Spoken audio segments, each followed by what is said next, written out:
Channels are open. Hello, everyone. Nuchnek, I believe is how it's pronounced. Welcome to Blood of the Void, our Star Trek live play here, our full Klingon group. It's good to see everybody after a month. Man, these month excursions. It's so weird, man. Not seeing y'all for a month and then jumping into these games. This monthly game is just messing with my time. It's just messing with how my brain works on time. I've only got a few announcements tonight, and then I'll hand it off to you guys if y'all have any announcements. The first big announcement that we have this evening is to let everybody know that Predation begins this Saturday on QueueTimes at noon. So tune in, and VOD Squad, get ready. So if you've got your weekend D&D games, no big deal. QueueTimes will get that up on VOD, no problem. But our Predation game is going to be starting, so if you like dinosaurs and you like sci-fi, if you were one of the few, like maybe 100 people in the world that liked the show Terra Nova, I would say definitely. I knew that was going to get Quincy. I would say tune in. You might enjoy it. Also, you get to watch Rave, Gina, Sam, and B. Dave Walters play dinosaurs. And who doesn't want to see that? The other announcement that I had tonight is just kind of a small little bitty thing where I just wanted to give a big thank you to Star Trek, because today, 33 years ago today, the very first episode of Star Trek The Next Generation aired. So happy birthday, TNG, and thank you for changing my life. Yeah, those were the announcements that I had. Nothing huge tonight. Anybody got anything to announce? Anything y'all are doing? I know Aliza's been playing a doctor recently. I'd like to hear more about that. What's going on? What's going on with you, Aliza? Do you have any announcements? Just that, yeah, I play an improv doctor in a show called Heartbeats on twitch.tv/Ripley Improv. And we had our first episode, which you can see on, I think you can see it if you're a subscriber to Ripley Improv. But it's only $5, so you should just subscribe to Ripley Improv. But it went really well, and it was fun. And it's kind of crazy to be an improv doctor, but it's fun. Yeah. Anybody else have any announcements? Do they have anything coming up? Otherwise, we can just jump into tonight's game. Wow, this is the fastest I think it's ever gone. So why don't we go ahead and just launch into tonight's episode of Blood of the Void.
Welcome back, everybody. Let's go ahead and jump into tonight's story of Blood of the Void.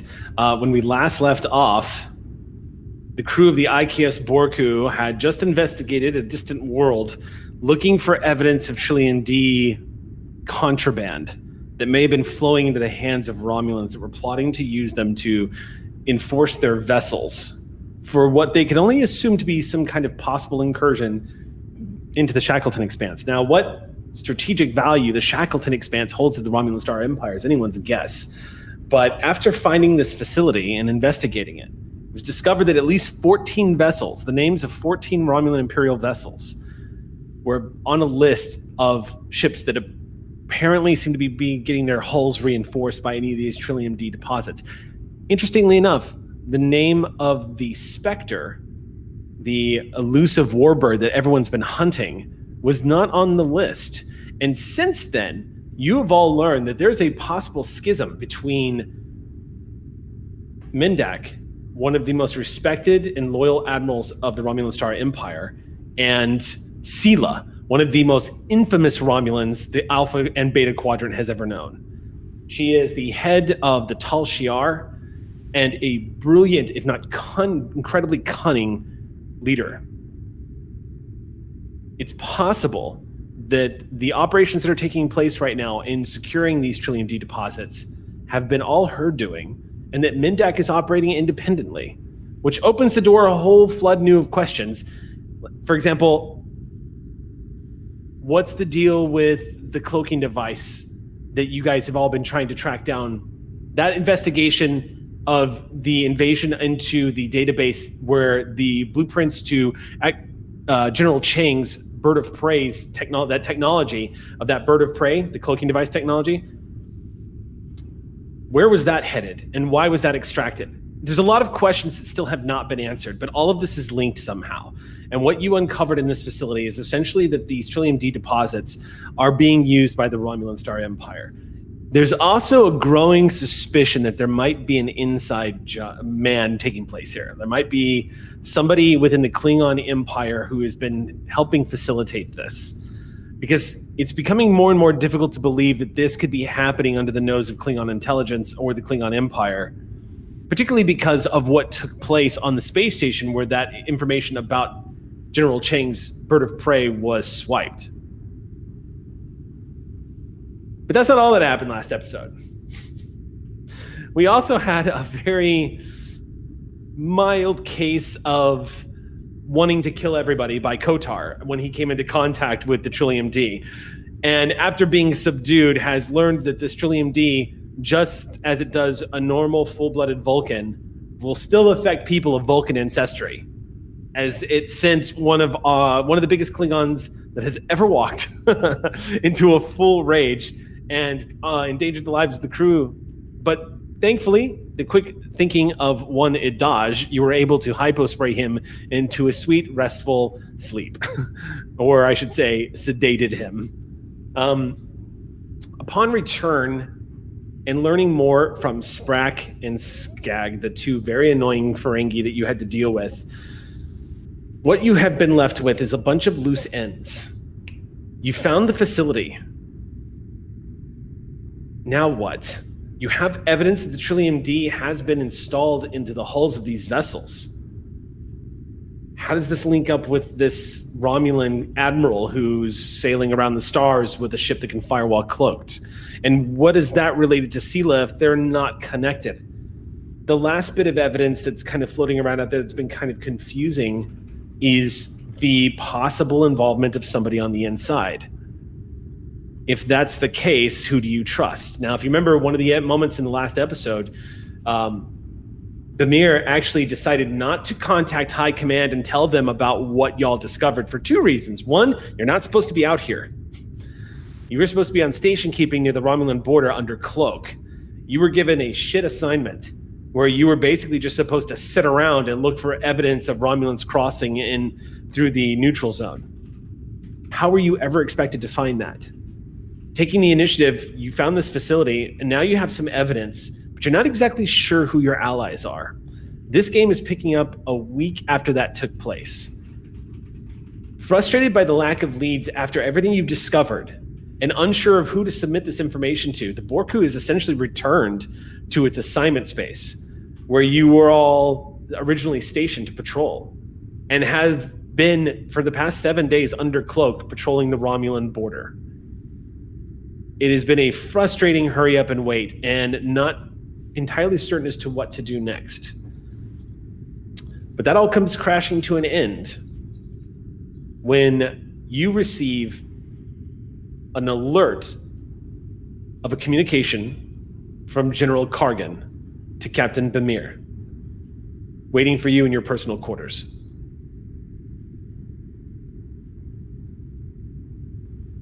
In my personal quarters? Well, your captain's ready room, so to speak. Oh, okay. Yeah. Okay.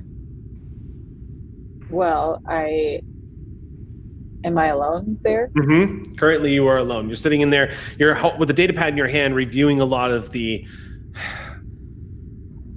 Bamir, it's been a week, and it's all of these data pads and these star charts are looking the same.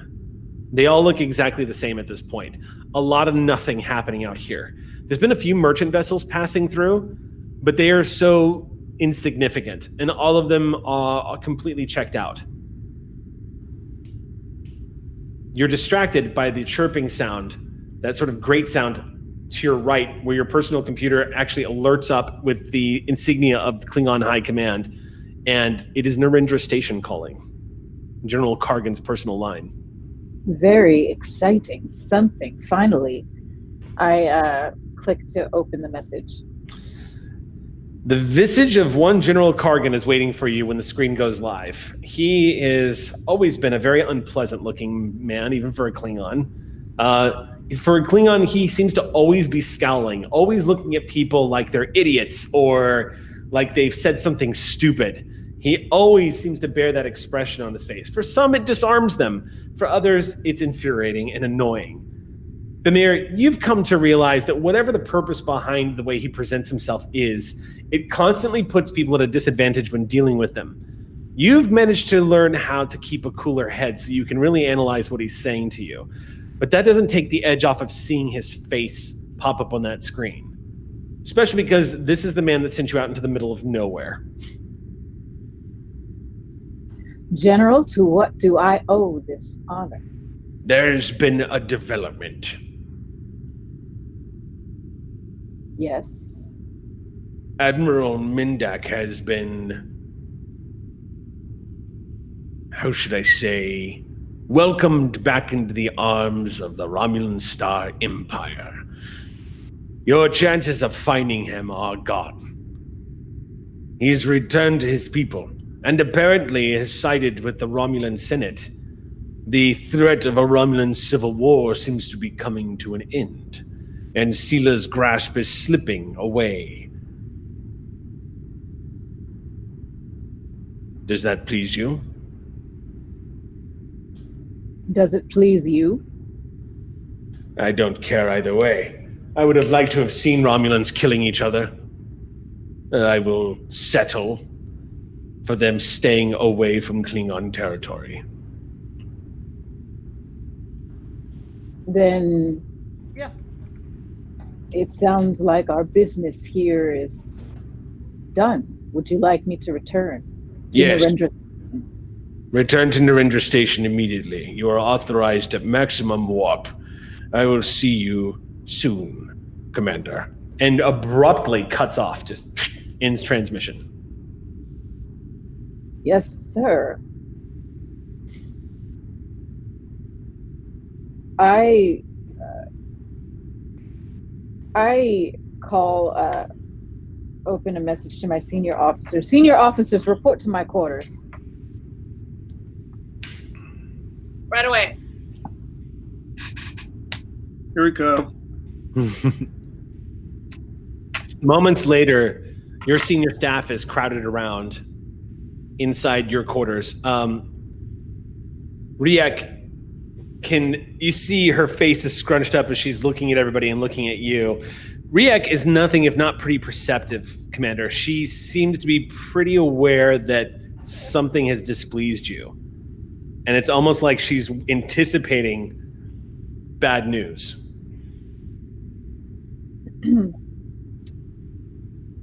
Crew, we have been called to return to Narendra Station. Return? Apparently, Mindak is gone from our grasp. He is back within the Romulan Star Empire, and the threat of civil war has dissipated, and we are no longer needed here. Is that good or bad? I am entirely unsure. It seems strange. Corrigan, it just seems strange that that type of threat of civil war between Sela and Mindak would just stop. Doesn't seem like Romulans. Did the general... Also doesn't seem like us, because we would fight no matter what. Did the general provide any more information? Not much more.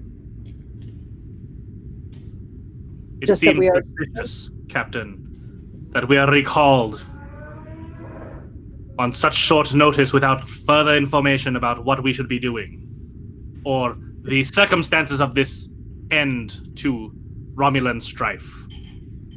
And he said we're authorized for maximum warp to return to Narendra.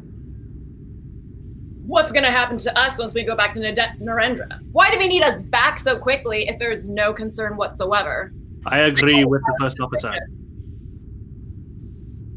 Perhaps we should be on guard when we do return. Maybe we should arrive cloaked so that we can survey the scene before we make ourselves known. I think that's best.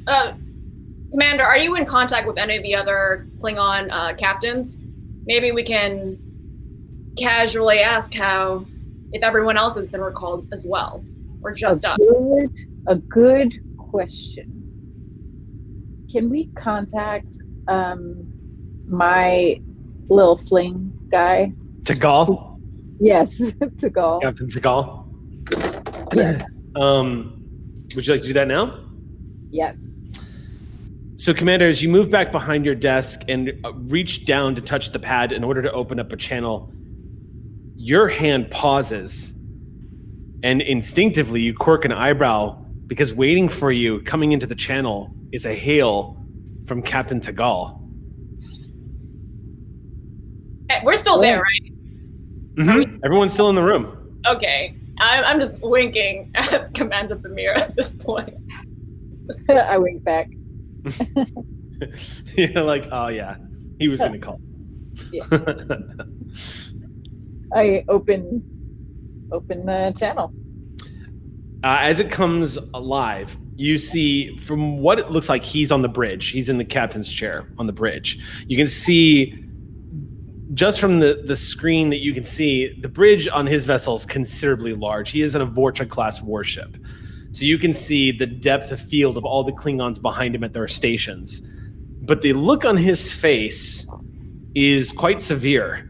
And he almost seems to lean forward as he says, Thamir, are you still out near the edge of the neutral zone? Yes, we haven't made our return course yet. But I have a feeling you're telling me maybe we shouldn't? I monitored that transmission from Narendra Station. Don't return to Narendra Station, Commander. What can you tell us? I don't know anything for certain just yet. But I'm starting to understand that there is something happening with Kargan. He cannot be trusted. Just like I said back when we first met, we've uncovered evidence that Kargan might be involved in some kind of contraband that's being shipped through the Shackleton Expanse around Klingon space to avoid notice, thinking that somehow we wouldn't know. Your being stationed where you are and us being stationed where we are was strategic to keep us outside the corridor of where these shipments are taking place. I don't know the nature of these shipments, but I do know that he has gone through some trouble to make sure that no one knows the nature of these shipments. Whatever they are, I'm certain the Federation Admiral on Narendra Station does not know about them either. He knows about your exploits, your recent travels, I should say, to System 01999087. I don't know what it is you found there or what brought you to that place, Commander.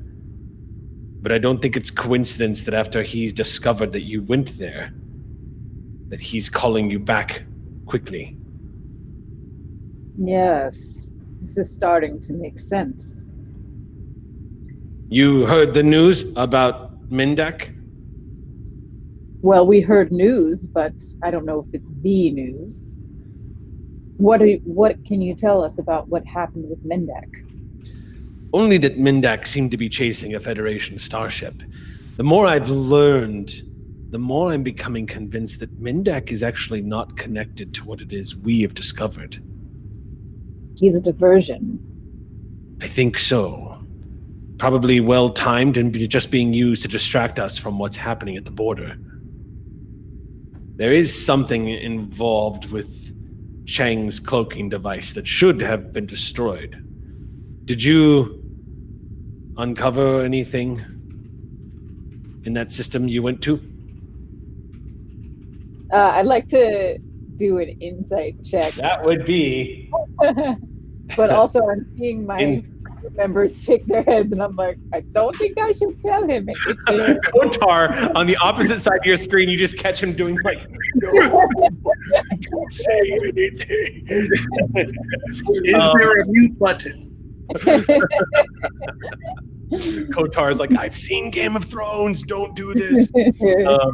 All right, so this is going to be an insight command check, and it will be opposed. Yeah. Oh ho! Interesting. So he's hiding something.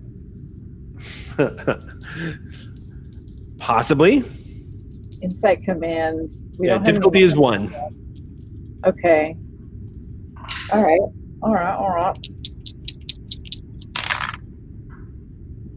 That is cocked, and so 1 success and 2 success. Okay. Command. Oh, do I get any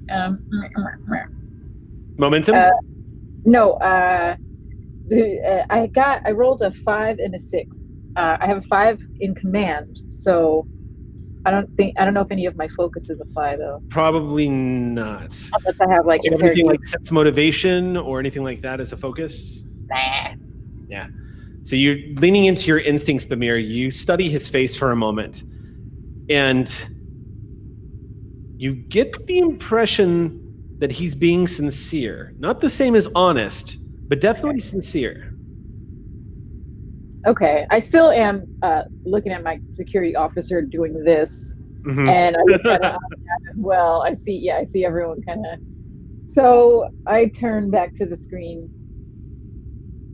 Well, not quite. Basically, we were sent on a wild goose chase by an overzealous Ferengi. It was a waste of time. He nods, and he says, well, whatever sparked Kargan's interest, it centers around your deviation from your flight.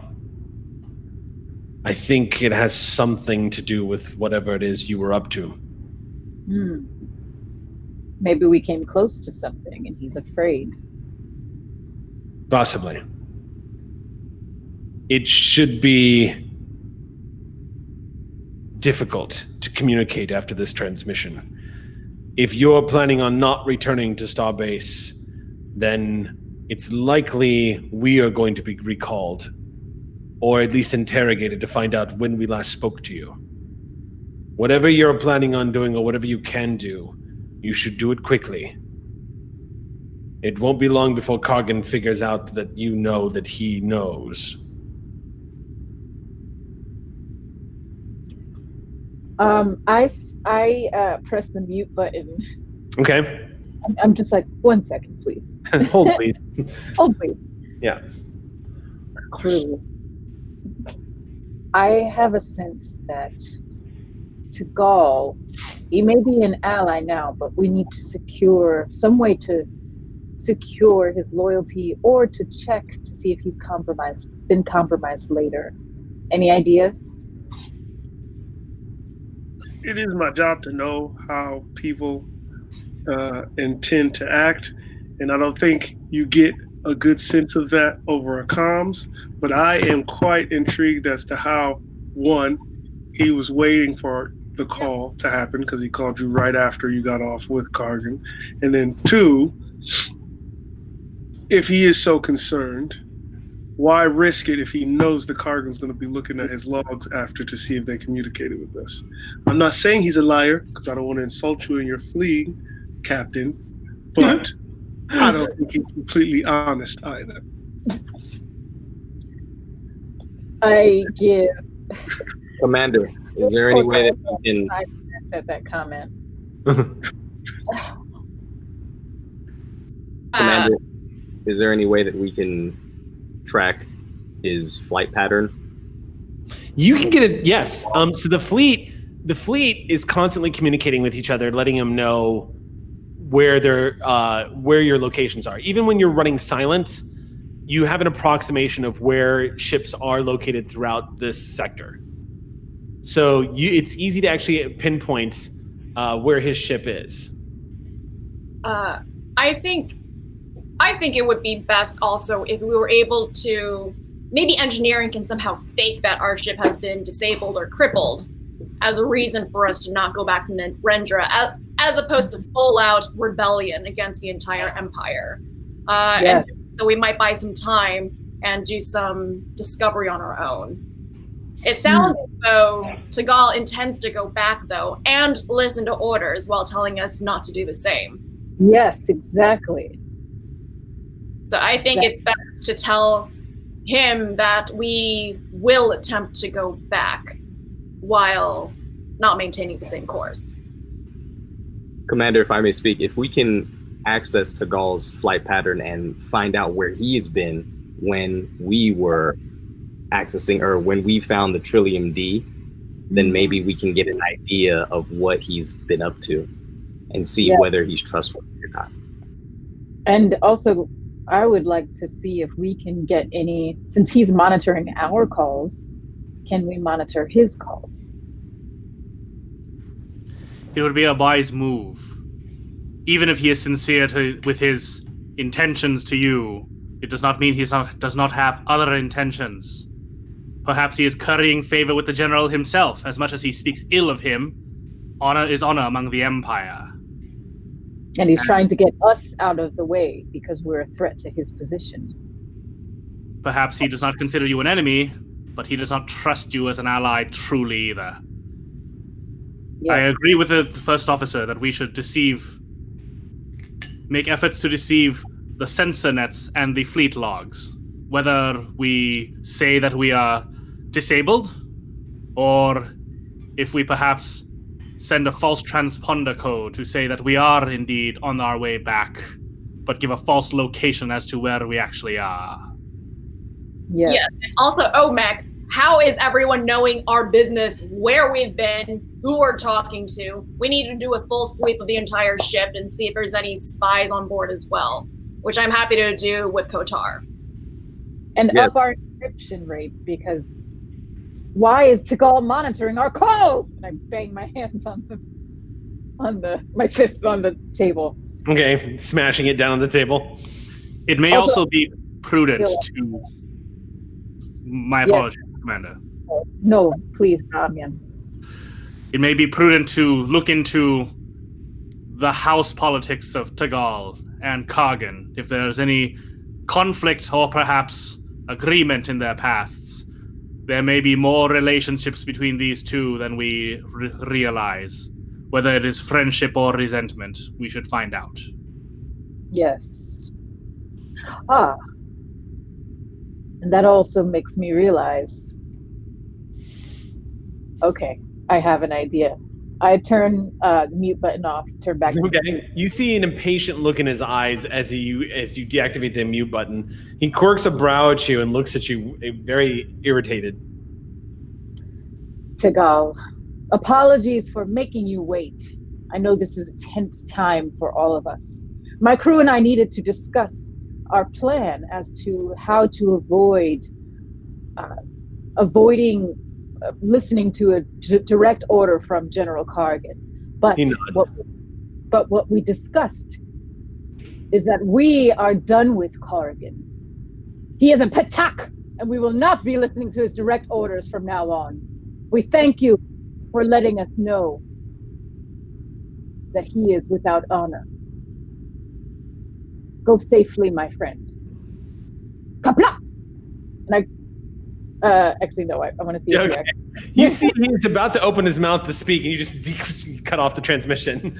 Oh, no, sorry. I was going to, and then I didn't because I want to see his reaction. Oh, his reaction is, you see him, he hesitates, and he says, He says, Bamir, he's your superior officer.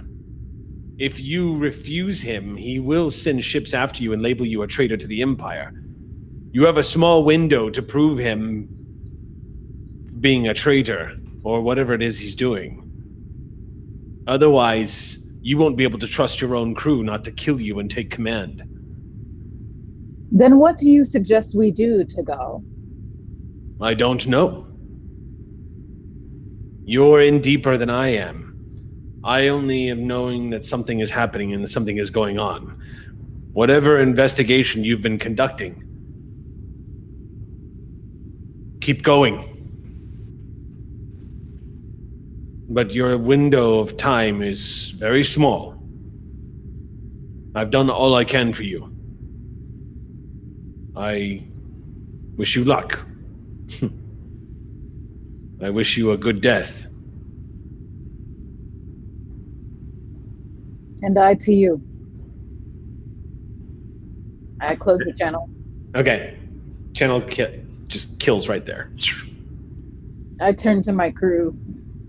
Well, that was not the reaction or response of someone who is planning subterfuge against us.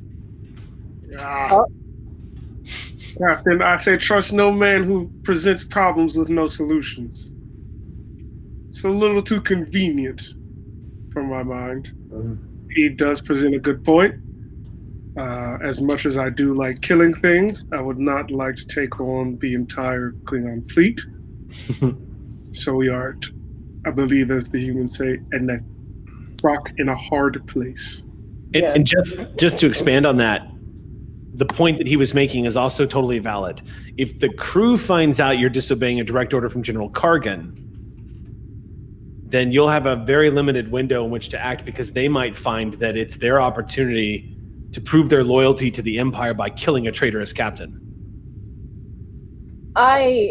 In case it wasn't clear to you all, I was not planning to disobey Kargan. We already have a plan to either send a false transponder code or to have Riek fake our ship being incapacitated.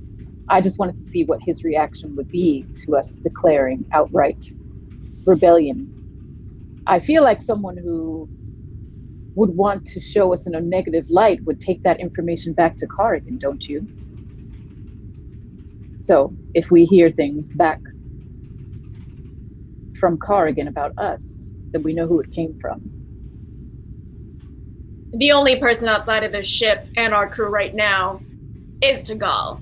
I think we should tell the ship that we should tell the crew that if a ship has suffered a major casualty with engineering, that disables us now. So if anything gets back to Kargan or he suspects anything, it would be Tagal who has told him. Exactly. Let's get that message sent off to Kargan. Commander, but I do suggest that before doing that, because we're going to have proof of a casualty, all we have to do is reverse the polarity, the IRL. And then by reversing that polarity, we'll be able to be non-traceable and trim the multi-dimensional phaser into a sustaining function. That's great. Can you do that? I was just going to suggest killing one of the lower level people, but I was just going to suggest finding a red shirt and knifing him, but okay. Get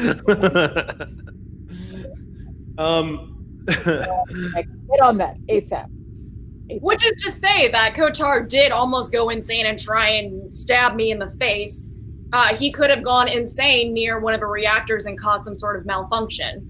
Riek, can you manufacture some sort of engineering issue? Riek immediately speaks up and says, the Boku was the original prototype for this class of vessel. It should not be difficult to manufacture a malfunction. She's one of the oldest ships of her class. I know this ship the way I know my own heart. I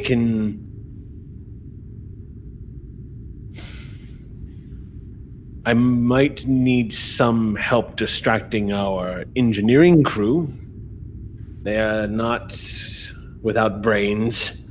They might figure out what I am up to, and it might be best if they didn't see. Perhaps if you held an event on the ship, distract everyone out of the engine room. All I would need is 30 minutes. I think we can handle that. It is worth pointing out, Commander, that it's only a matter of time. One of our engineering staff uncovers what it is that I am going to do. Then we must ensure loyalty from our crew above all else. At the same time, Omek, I would suggest that you do a sweep of the ship for anything that might be causing other ships to trace us, track our messages. Can you do that as well? On it. Commander, I must also warn that we need an excuse that allows us to act on a moment's notice should we need to act. A falsehood might prove a disadvantage if suddenly we were to be attacked or need to take action and head somewhere. The crew would get suspicious as to how quickly a repair has to happen. No insult, of course, to our engineer, Riek. A good point. Any ideas? No one else knows of Kargan's correspondence to you. It just came in. What say we have a tournament of sorts for all members of a ship, with a large prize since we've been here for a week and done nothing. And everyone is eligible to attend, but they must participate throughout the entire thing. Does that sound good to everyone? Riek shrugs. Tournament. What's that gonna call? Are we fighting? What kind of tournament? Mokbara. Yes! Yes! Can I make a suggestion? Is this Riek's got this small smirk on her face. And she just looks at you for a second, Kotar, like she's aware she's about to disappoint you. And then looks back at you and says, drinking. Ah, yes. Something that drowns the senses. A good suggestion. A drinking tournament! I am in for it! I will acknowledge the logic in this, because I cannot get drunk, therefore it is rigged, but I will state the fact that I'd rather it be a fight. I'm happy to monitor and judge this drinking tournament. Bamir, let me set this up, and I will get back to you soon. All right. Sounds like we have our orders. So, in order to... Captain, Commander, what's a prize that would make all of the crew be enthused about it? Well, what would you want, Kotar? I mean, just to prove that I am the most dominant and the best fighter on the ship. Honor is enough for me, but, the next man might want something else. I don't know. Tiny Klingons, what would you like if you won?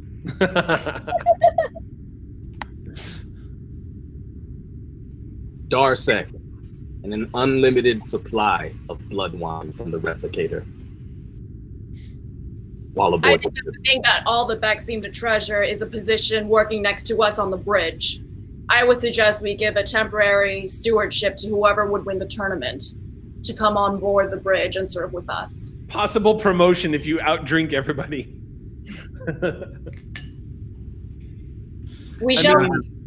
It's not. So just to give you just a quick reminder, because it's been a while since we visited that first episode, but the crew of the IKS Borku is, if you remember correctly, just an amalgam of soldiers of the Empire who were getting a second chance or would never have been given a chance in the first place.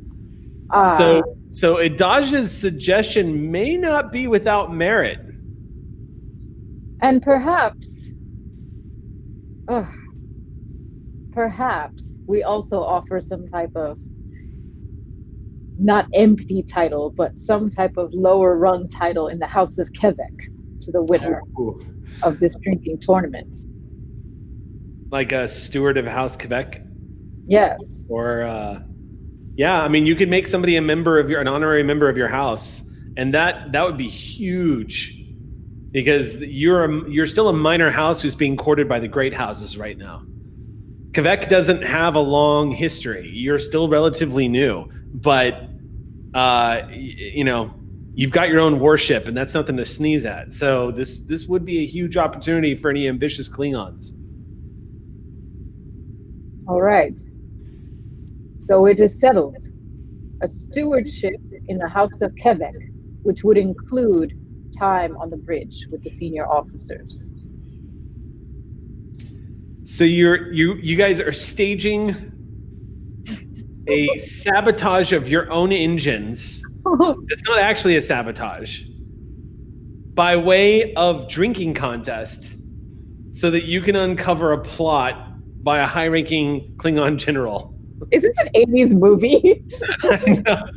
I'm like, the last episode of Clear Skies was so freaking off the map, just wild. And I'm like, it's happening here now too. So you know what? We're just gonna keep going. I feel like this is pretty classic Klingon behavior. It is pretty classic Klingon behavior. News spreads around the IKS Borku that you guys have been on patrol for the past week. Not only that, but you managed to uncover a secret base. And it's your duty to be out here on the edge of space, securing the borders of the Empire.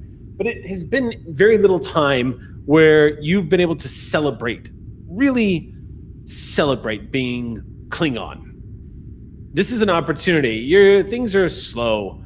And while some might be married to their duty and use that as a way of celebrating being a Klingon, the majority of the crew is ecstatic by this idea and reacts very positively to the concept that all I have to do is drink until I pass out. And if I'm lucky, I'll pass out last and become a steward of a minor house. It doesn't take long before everyone is ready to do this. About 3 hours is all it takes for people to spread throughout the ship and replication systems going online. Because you guys are... Now, I should point out that it's true Klingons prefer non-replicated food. And in many instances, you guys actually do have stock of the real deal on board the Borku. However, that's mostly something that greater houses and bigger ships have on board.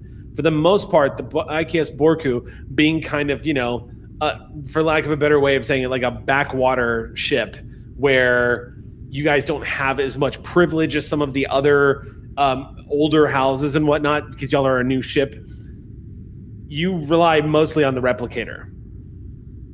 That doesn't mean that the intoxicating effects aren't the same. Alcohol can be replicated on a Klingon vessel. So while the blood wine is not going to be particularly fantastic, it'll get the job done, for sure. In that case, Riek goes to work assigning 2 engineers to the replicators on board the ship.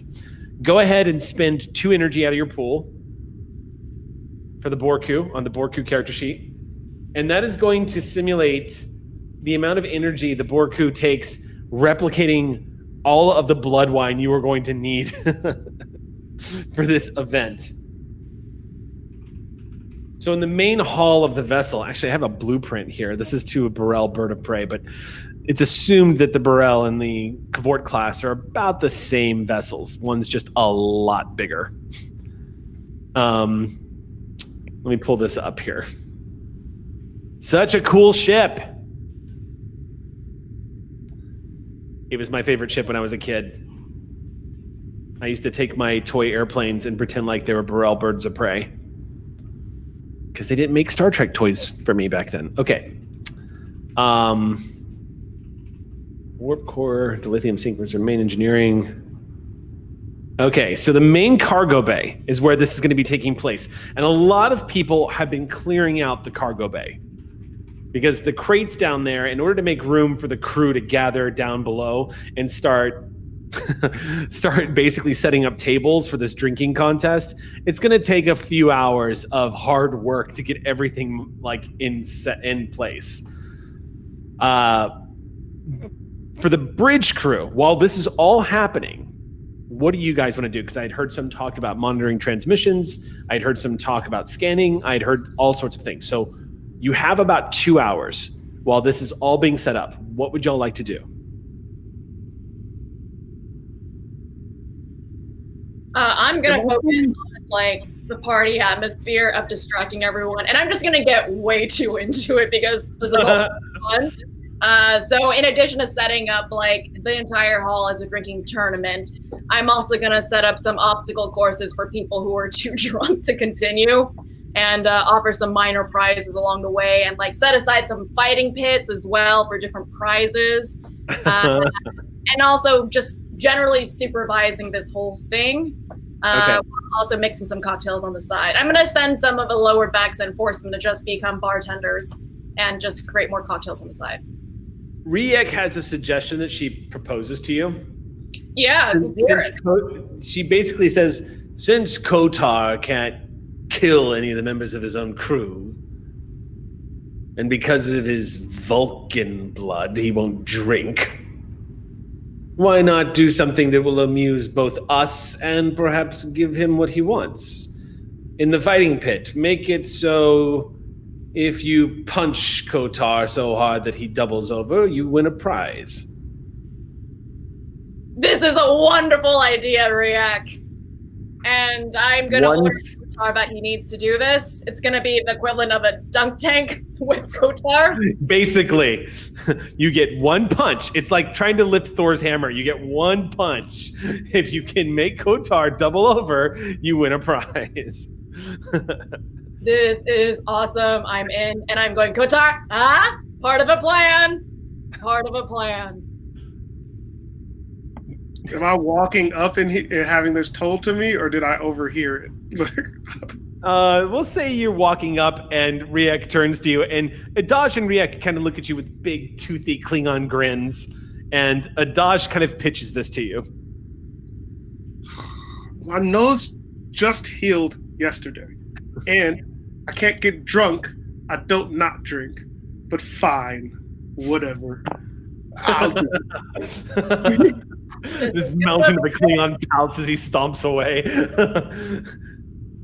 This is amazing. I'm also going to try and dig through our armory and see if I can find some good armor for Kotar, so he has an added benefit as well. Okay. So they do have to work harder if they want to earn this glory. One thing you noticed, Adash, is as Kotar says, fine, I'll do it, and stomps away, there's a brief moment where she doesn't hide it, even though she knows you can see. But Riek, the upper part of her lip pulls up, and she emits what sounds like a low growl while she watches Kotar leave. Not hiding that she really admired his attitude just now. And then she glances at you and she says, oh, he's too young for me, but I can still admire. Oh man, I'm gonna, even though Riek is a little bit, I'm gonna keep elbowing her in the ribs and kind of roughhouse with her a little bit. Yeah, you like him, don't you? And she genuinely gets irritated with you, and the two of you end up getting into a bit of a scuffle, smacking over like data pads, knocking them onto the floor, and shoving one of the lower ranking officers aside at one of the stations. Let's see, what else are you guys doing? So that's being set up. The cargo bay is being cleared out. Yeah, I come in between Idaj and Riek, and I'm like, whoa, ladies, what's going on? What are you here? Like, I thought we only have 2 hours. I'm gonna punch Omek if he's gonna come in between us. Okay. Omek, would you like to take the punch, or do you want to roll for this combat? I'm gonna roll for this combat because okay. Oh man. So okay. By the way, I'm trying to do a scan, but you want to take it next to this while all of this is happening. You're like, I'm trying to scan here. All right. Well, normally I would be like, let's just narrate this, but y'all are Klingons. We're gonna fucking roll. So This is going to be a daring security check for both you and Adaj. Go ahead and roll at the same time. The difficulty is 1. Whoever gets the most successes is punching the other one. Oh boy. Does that even come into play for me? What is it? My security is low. Yeah, I know. If you had your knives out, this would be a totally different situation. Yeah. I got a 6. I'm trying to remember if anything modifies. I just rolled a 6 on 20. Is that it? Okay, that's 1 success. I got 1 success. Okay, so this is what happens. The two of you basically lock up right there at the thing, and neither one of you are able to gain advantage. The two of you basically topple over one of the consoles, and you hear laughter erupting across the bridge as everyone's loving seeing the two senior officers fight each other. About that point, the captain, you step out of your command room, Commander, and you see Daj and Omek locked in a fight over by the science station. You see data pads scattered across the ground, and a few of the Klingons that are stationed here that have been moving throughout the bridge, not senior officers, are cheering them on as a fight seems to have erupted. And Riek is laughing her ass off at this point. While I'm trying to punch Omek, I'm gonna say, "More of this to come! Get ready!" And then I just wanted to scan. Literally, as her hands are reaching for your throat, I just wanted to scan. All right, what are you up to, Omek? I'm sorry. Omek is getting strangled right now. Ramyan, what are you up to? I'd like to be in my quarters, or I don't think we have a library on the board. No. My quarters to research the house backgrounds of both Tagal and Kargan. Okay. Both separately, as well as if there's any interplay there. Okay. So Kargan, let me just pull up his information real quick. Kargan is son of Talak of House Katal.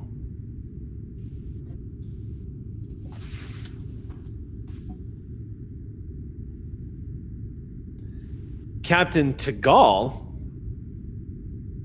is son of Matok, House of Krug. Yes, that Krug. Although it is worth noting that Krug is a pretty common Klingon name. What is Kargan's house name again? Kargan's house name is Katal, K''Tal. And Krug is Kruge.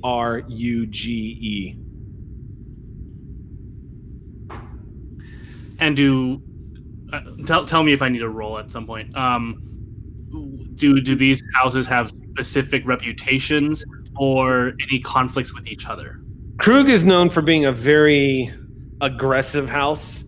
They are known for kind of seizing initiative and doing whatever the hell it is that they want. At least their ancestors have been known. One of their more famous ancestors is actually the one that battled James T. Kirk over the skies of the Genesis planet after killing Kirk's son. House of Krug has since allied itself with the House of Martok. It serves the Empire loyally. It is not one of the House of Krug is kind of a difficult. It's kind of a tricky bird because it's not necessarily. It's one of those houses that is considered a great house, but it has not been as great as it once was for some time. The House Katal is one of the great houses, and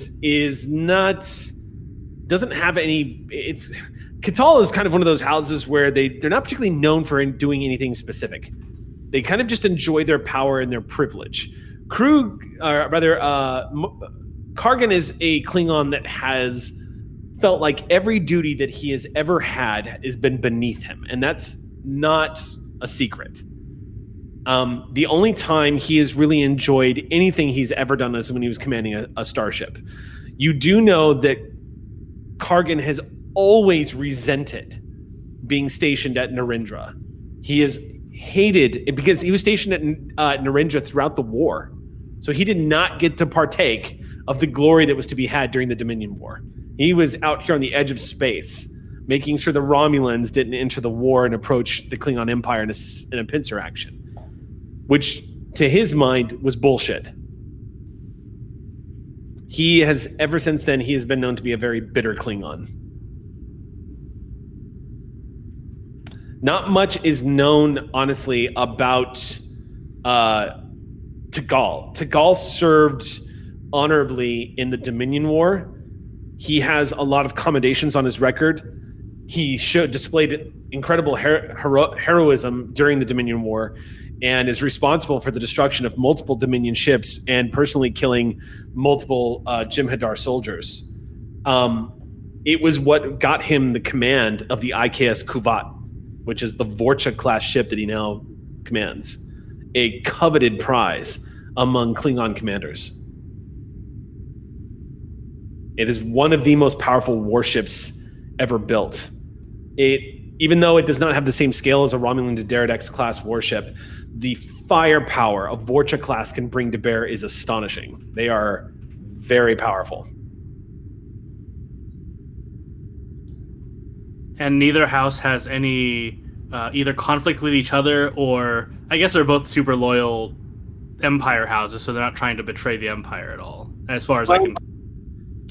So you do note that during the brief Klingon Civil War, House Katal very briefly aligned itself with the House of Duras. It also did not support Martok when there was a bumpy moment when Martok became Chancellor, where there was a bit of an upset on how that had, because Worf kills Gowron, spoiler, and there was a lot of Klingons who were quite angry about that, especially those who were allied with Gowron.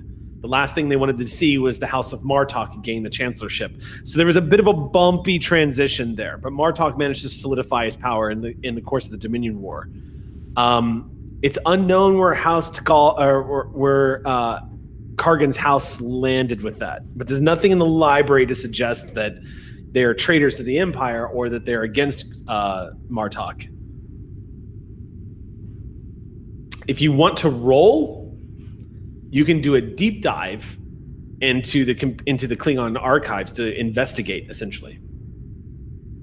One of those, because everything I just gave you was basic information. Kitty, Klingon kitty. That's your battle shrimp right there.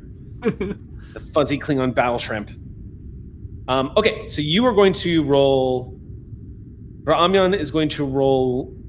We're going to say reason, and this is going to be a reason security check. And for the Borku, whoever wants to roll for the Borku, this is going to be computers, and I'm going to say command. The difficulty is 2. I will take this opportunity to remind you that I have a focus in Klingon politics. I'll do it. Okay, that would absolutely apply. That's right, you have a focus in Klingon politics. Well done. I'm about to show everybody why it's not a bad idea to have a focus in politics in Star Trek. All right.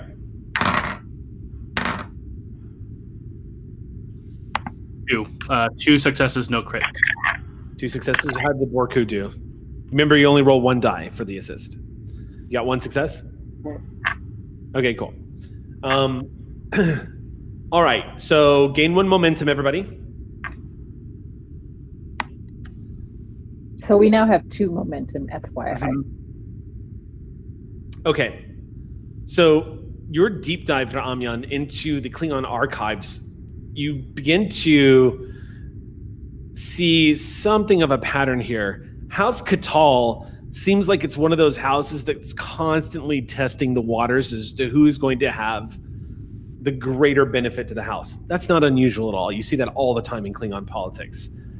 But time and time again, you see it siding with political agendas that always have the same name that are also aligning with that political agenda over and over and over.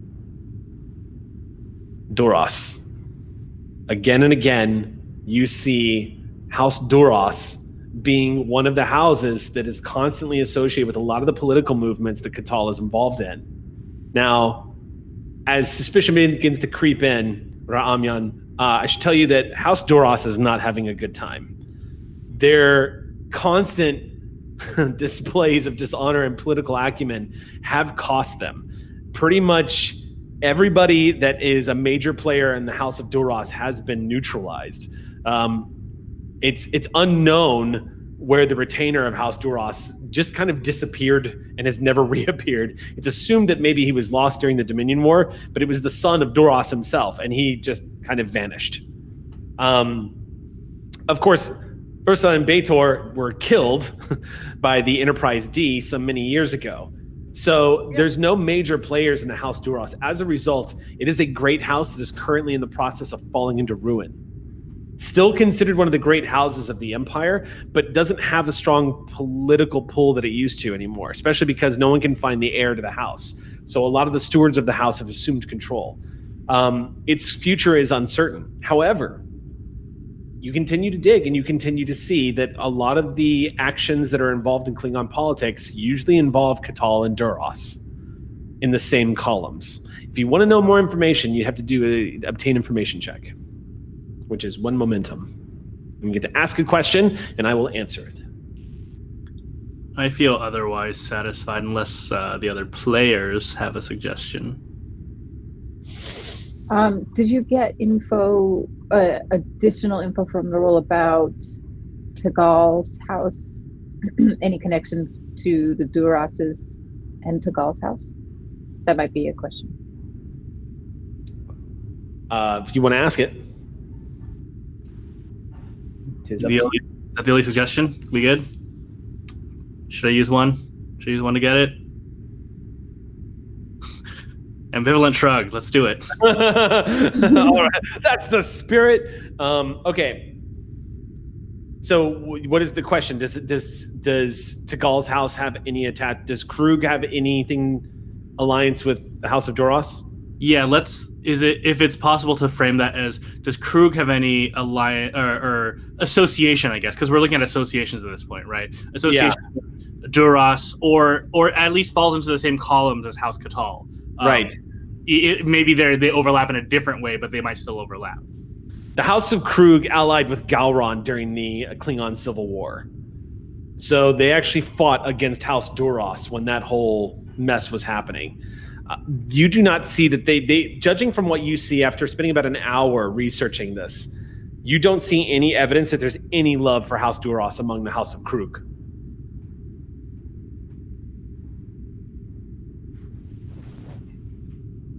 Cool. I feel like I'm done there, and I will prepare notes for the commander.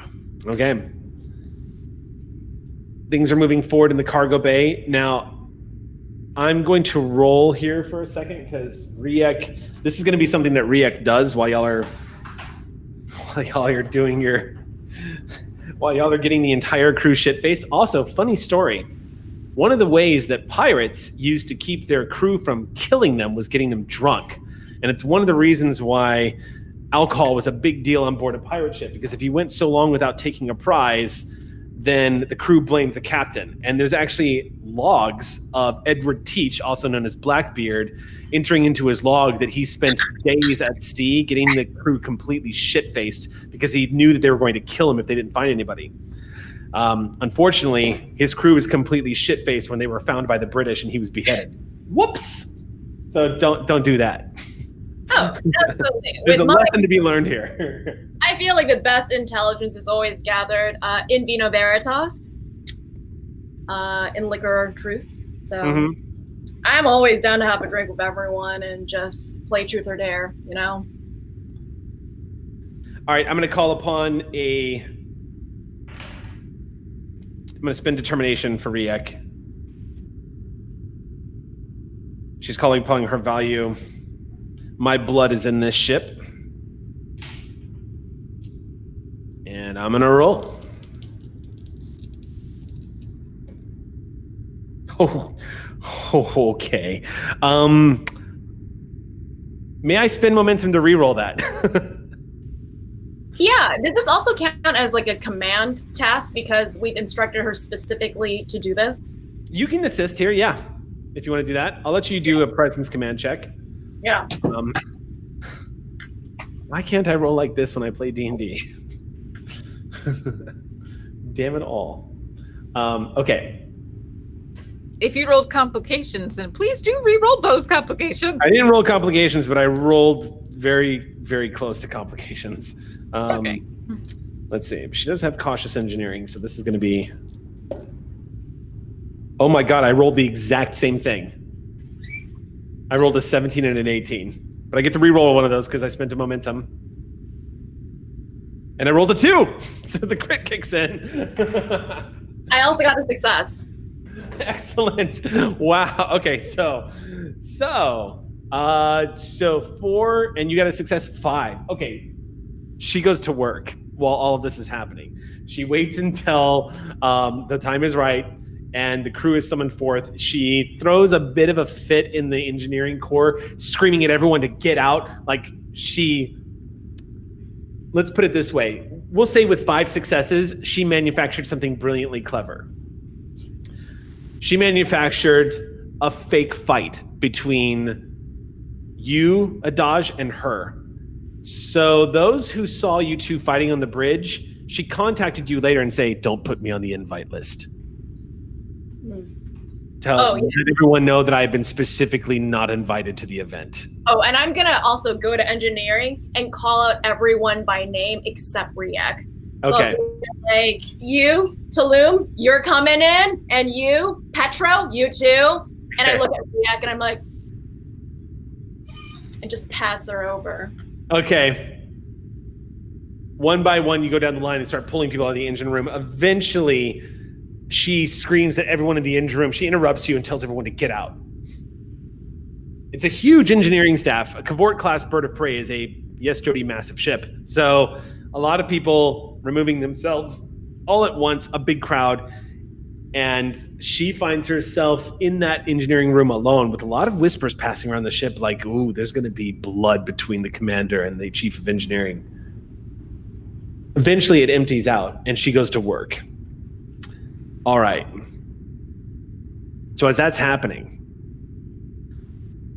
that plan is being carried out. We are going to cut to the lower decks. Right now, under cloak, the IKS Borku is at station keeping near the Romulan border.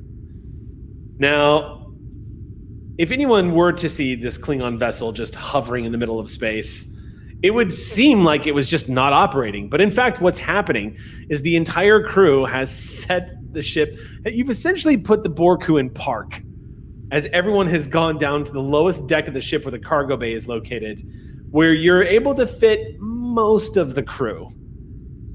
And the first thing that hits you when the doors to the cargo bay open is the smell of hundreds upon hundreds of bodies packed in here. Now remember, the IKS Borku has a lot of crew on board. This is not a small ship. But those who can't fit into the cargo bay comfortably, they're lining the hallways. This ship is in full debauchery mode as blood wine is being passed around and people are singing. You can already tell that, like, the crew has really gotten into this. They were there when you guys when you guys basically captured the Ferengi. You know, this crew's been with you since the beginning, ever since y'all left Space Dock, and they're aware how the rest of the Imperial Navy sees them. This is an opportunity to sort of vent that steam. So, Commander, when you enter the cargo bay area, you and Adaj get shouts of approval and glory to you and like raised mugs. Everyone's celebrating their captain, basically celebrating that they're allowed to celebrate, essentially. You've given a bunch of ragtag people a bunch of free time to just get shit-faced and enjoy themselves. It's 24 hours of Klingon shore leave in a closed space. May the gods have mercy on all of you. I'm also going to make an announcement that a lot of the other spare warehouses are open and we spread blankets on the floor if anyone wants to make use of them. So feel free to enjoy each other's company together. if I need to take a break from all the drinking tournaments. There's a lot of laughter from that and a lot of raised mugs. Lots of approval. And on board a Klingon vessel, even if you are married, having intimate relationships with anybody else on board is considered completely normal and absolutely expected. It is not a forbidden thing at all. And you can bet that there are Klingons planning on enjoying each other's company. Commander, as you're walking next to Adaj after she's done shouting out, you glance to your left and see a very peculiar sight. You see a bunch of Klingons that barely come up to his shoulders, lining up one by one, walking over to Kotar and slugging him in the stomach to no avail. One by one, these Klingons just come up and nothing. And there's laughter as another Klingon gets shoved aside as one of these smaller Klingons approaches you and looks up at you. Kotar, it's kind of like that moment in do you ever see Rocky where Rocky was basically looking up at Hulk Hogan? Or actually no, it had been Ivan Drogo where he was like looking up at Ivan Drogo. He's like 5'5" versus this 6'5" Russian. It's kind of the same stance of these Klingons trying to eyeball you even though they can barely see over your shoulder. It's Marty McFly versus Biff. And it doesn't go well for anybody who throws their fist into your stomach. Nothing seems to get through. Punch after punch after punch after punch. The armor takes it, your stomach takes it, and it starts becoming a running gag amongst the Klingons that get up there. And at one point, a group of Klingons dares you to let them see if they can all tackle you to the floor. Is it my turn to talk? Because then I'm going to look at them and be like, okay. I don't think you all fully understand this situation. My name, and here now, is Kotar Ayam, son of Dagor, son of Lysos. On my second palm four, I killed 3 Bakhtaks who dared to call my mother out for being vocals with my bare hands. Have at it. Okay. Excellent. I'm going to make a roll here. So I need you to make a daring security check. I'm going to spend threat to purchase 2 more dice to simulate the fact that you're being tackled by a small group of Klingons. Can I use a momentum to add another? If you guys want. I also have focuses in hand-to-hand combat, so I can use that as well. Yes, this would absolutely apply. All right, so the difficulty is 1. And how many momentum did we get? Yeah, how many did we get from that last roll? What was the difficulty? I think we got 5 successes, but I don't know. 5 successes. You would have gotten 2 momentum. All right. So do we have 3 now?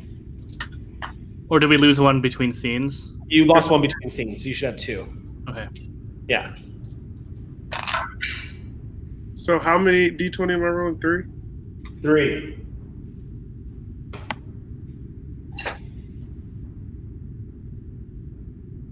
What'd you get?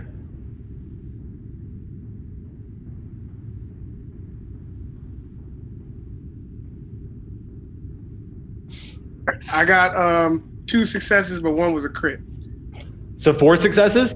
Yes. Okay, I rolled a 4, a 5, a 6, and a 4 on 40-20. So, guess what though? These are the lower deck crews. These are these are not like experienced Becks. They're in Klingon. If this was an actual battle, they'd be considered minions. So essentially, about 4 Klingons body tackle you and try to bring you down. You can hear grunts and screams and growls and laughter as they're trying to do it. And one by one, they all eventually begin to give up and let go of you. They're dragging you closer and closer to the ground. One of them hops on your back, and it looks absurd. From where you're standing, Adaj and Bamir, you can see these Klingons, 4 of them trying to take them down. Now, while you're watching this happen, both of you remember what it was like when Kotar went wild You remember being those 4 Klingons trying to bring him down. Right now, Kotar has a shit-eating grin on his face as they're desperately trying to bring him to the floor, and they're failing utterly. It's literally watching like 420-pound people trying to take down a 320-pound linebacker. It's not working.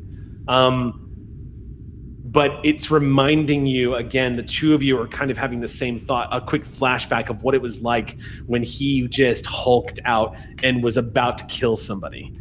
That state of calm and that slight smirk on his face kind of belying the fact that underneath Kotar's skin, that Vulcan blood is burning.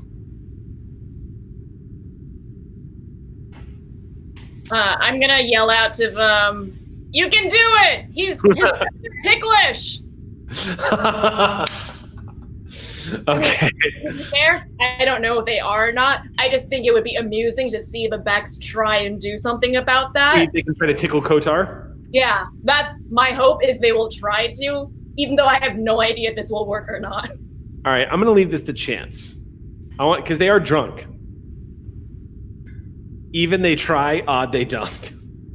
I roll a 5. They are not that drunk. Oh. They do not tickle Kotar. They roll their save versus tickle Kotar and succeed. And even though there's some laughter, you see some of these Becks slide off of Kotar's back, giving up at this point, like realizing that since they've been challenged by the commander, it's either put up or shut up. And they decide not to take it to the next level and just give up. And after they're sliding off and pulling away from Kotar, they are raising the drinks and saluting the chief of security for being able to withstand an assault from 4 Klingons. At about that point, Commander, Bamir, you see on your wrist your communicator light indicating the signal that Riek has initiated the protocol that she has programmed into the computer to simulate a engine failure.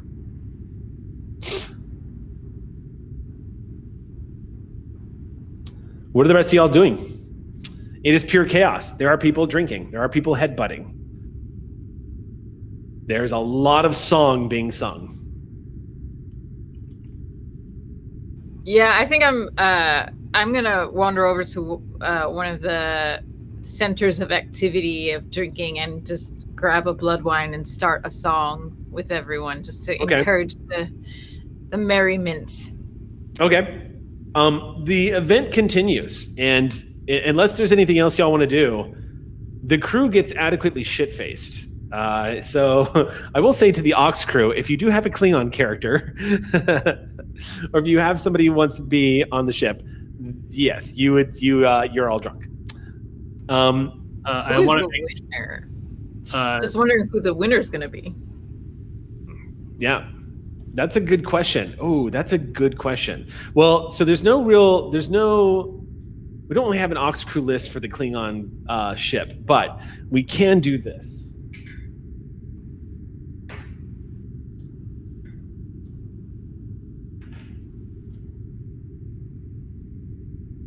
Okay.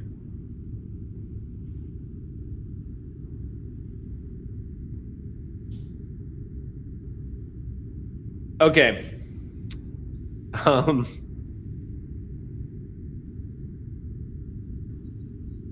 A Beck named Bakrat, who is, for all intents and purposes, a rather unremarkable Beck on board the crew, has not achieved a lot of glory on his behalf, manages to stay standing after one of the, I would say, close to 20 cups of blood wine have been drank now at this point. Now, I'm assuming that Kotar was not participating in the alcohol consumption. Being chief of security, you were just kind of leaning back because you all have, or were you going to? I wasn't, for the sake of like. Okay. You're part of an event anyway.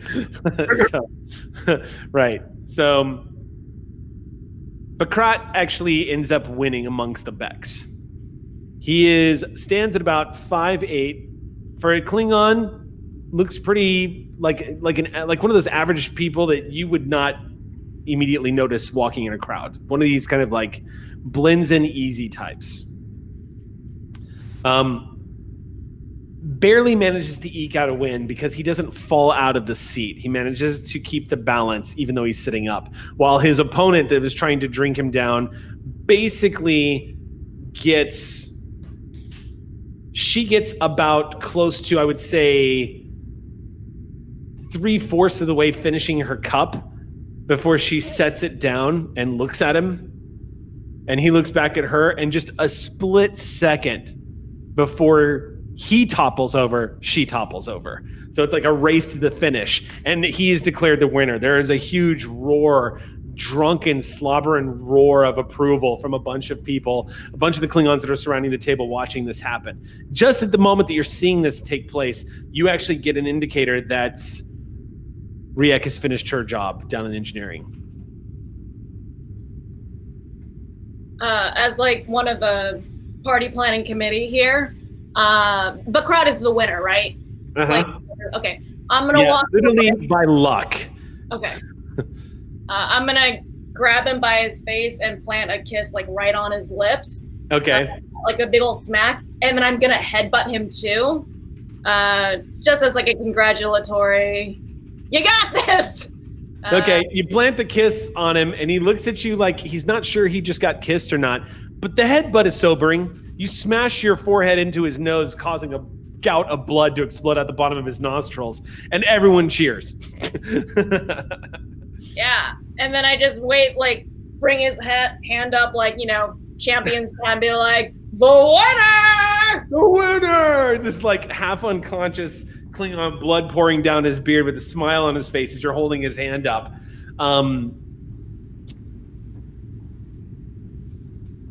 This is how the night persists, and sure enough, there are plenty of Klingons that decide to go spend some time together.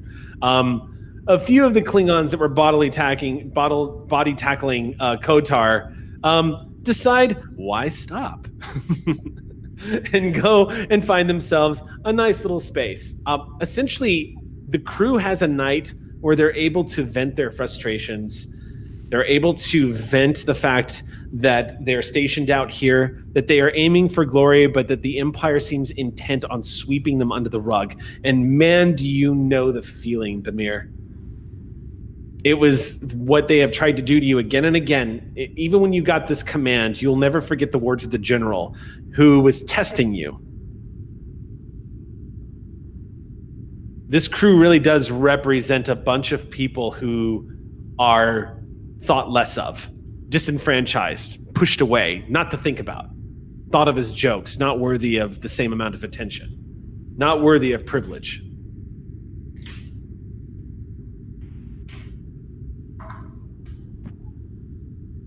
I'm going to leave the cargo bay and just give one last glance to the just passed out happy Klingons, my warriors, mid-feast, end of feast, and leave the cargo bay. I want to check in on where Kotar was. Okay. I don't know if he's still in that same spot. Where would Kotar be? Would Kotar still be in the cargo bay, or are you tired of that? I was bored of it. I was slipping out. I was just up in the main bay, just staring at the stars. Okay, so Kotar's on the bridge with the view screen up, looking out into the black void speckled with distant stars, all surrounding the Romulan neutral zone.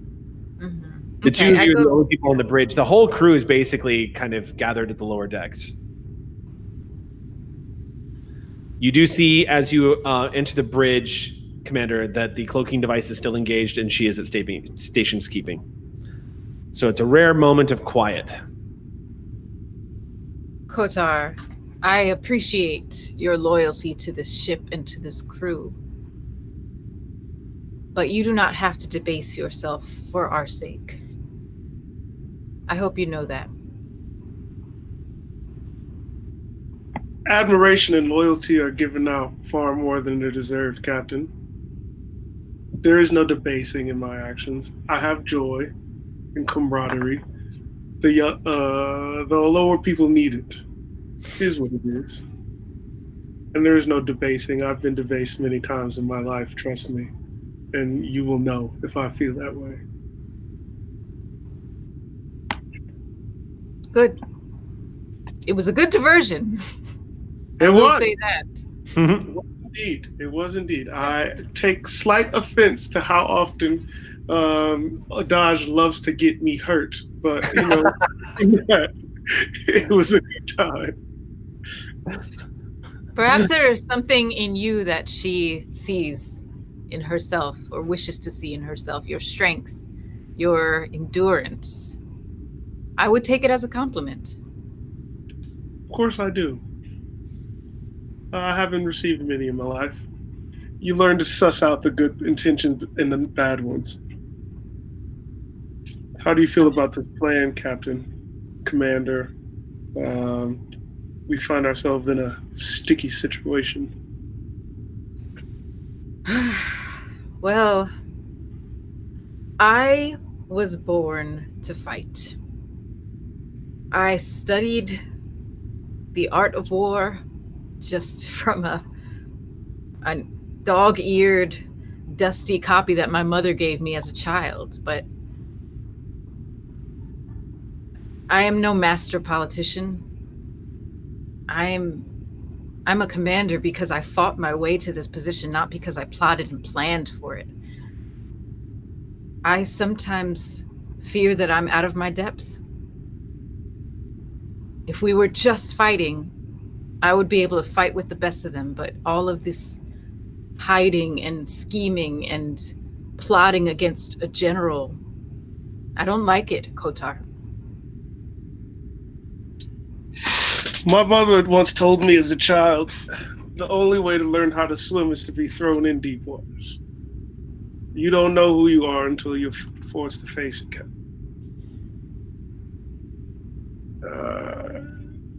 The way of blind violence is not the way I happen to be raised, because if I let go, as you saw down on the planet below, things get out of hand. So there is honor and there is respect to be had in you being conflicted by these actions. And I do not trust many people, but I trust you, so I feel that you will make the right choices. That is why I follow you.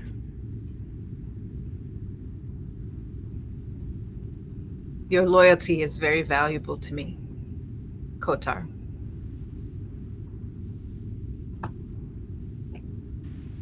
I appreciate that, Commander. All right. This is too emotional. We are warriors. I can't. Maybe I was going to say, maybe I should have drank more blood wine.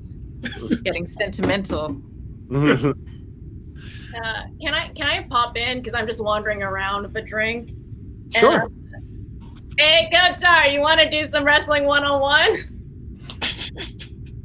Is that a euphemism for something, or is that you mean actual wrestling? I did it in school. Yeah, whatever it turns out to be, I'm ready for a fight or whatever. Captain, you may have been correct.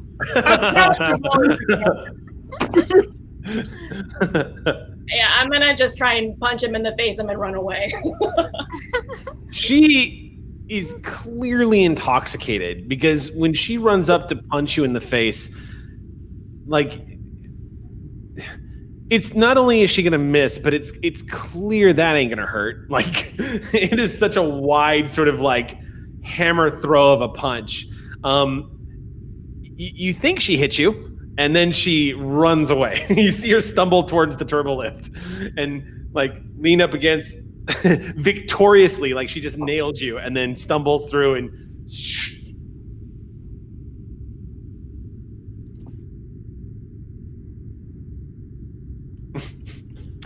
and that, I think, is a good spot for us to start our break because it's 8:02. So why don't we take our 10-minute break, and when we come back, we'll see the results of what happened with the operation that took place in the engine room. So don't go anywhere. We'll be right back in 10 minutes. Dalek just blows up the ship. All right, good game. What? What? All right, nice campaign. It's been real, y'all. All right, this is good. Thank you for watching Blood of the Void. Don't keep Daleks in the engine core. Obviously, you should have been very specific when you asked Riek to fake a sabotage. Whoops. But here we go. Okay, so we're coming back. We'll start off. It'll be the next morning.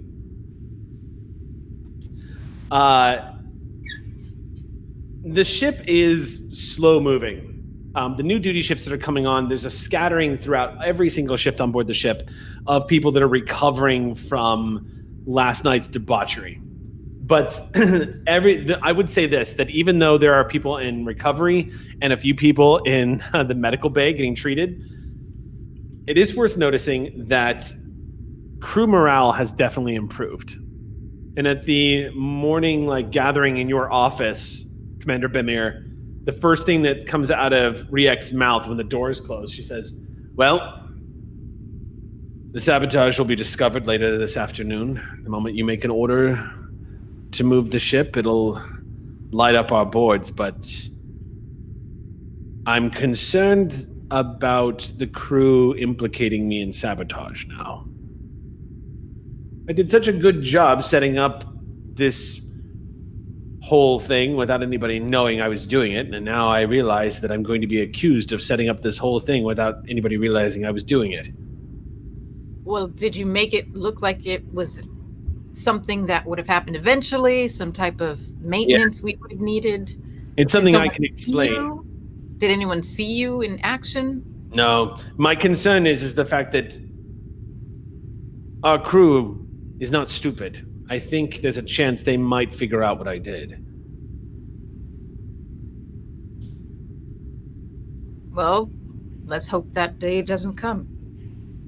Should they figure it out either way, I believe our crew should be pretty loyal to us at this point. Wouldn't you say? I should think so.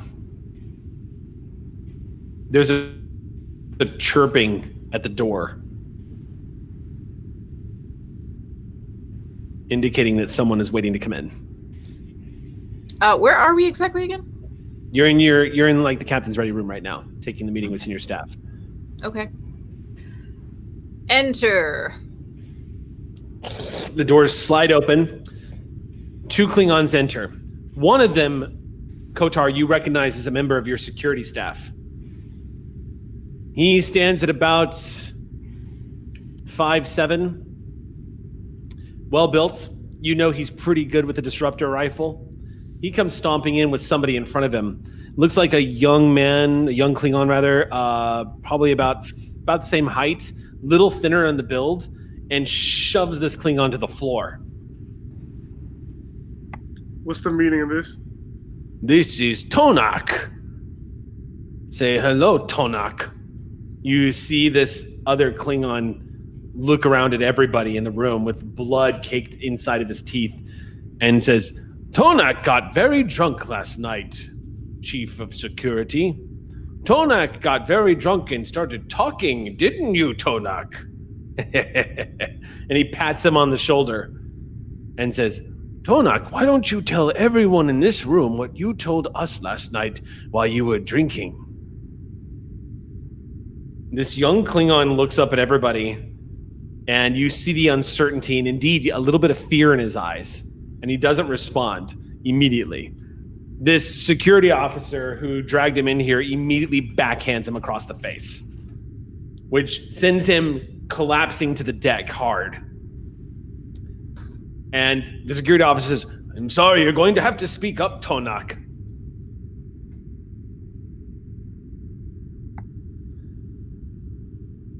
Talk, boy.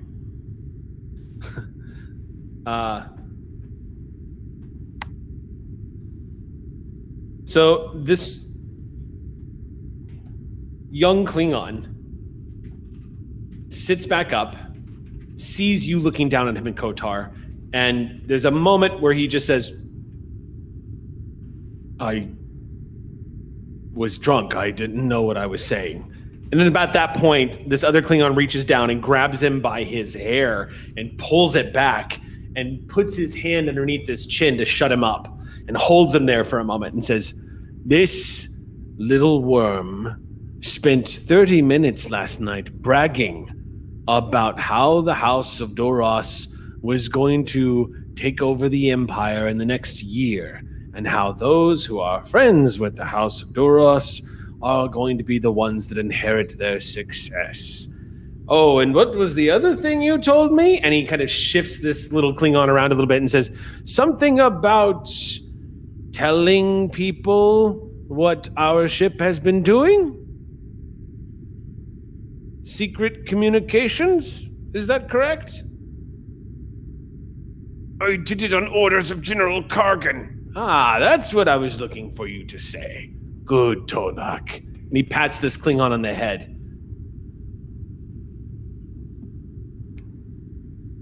Tell us everything you have told the General.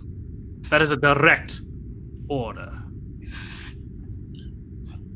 His eyes scan the room, and for whatever reason, in this moment of clarity, or maybe he finally found his ridges, but he spits on the floor in reply to you and does not respond. Drop him. And then I command the guy to drop him. Okay, this is Votkar, by the way. Your Votkar is one of your security officers. Votkar. Many honors on him.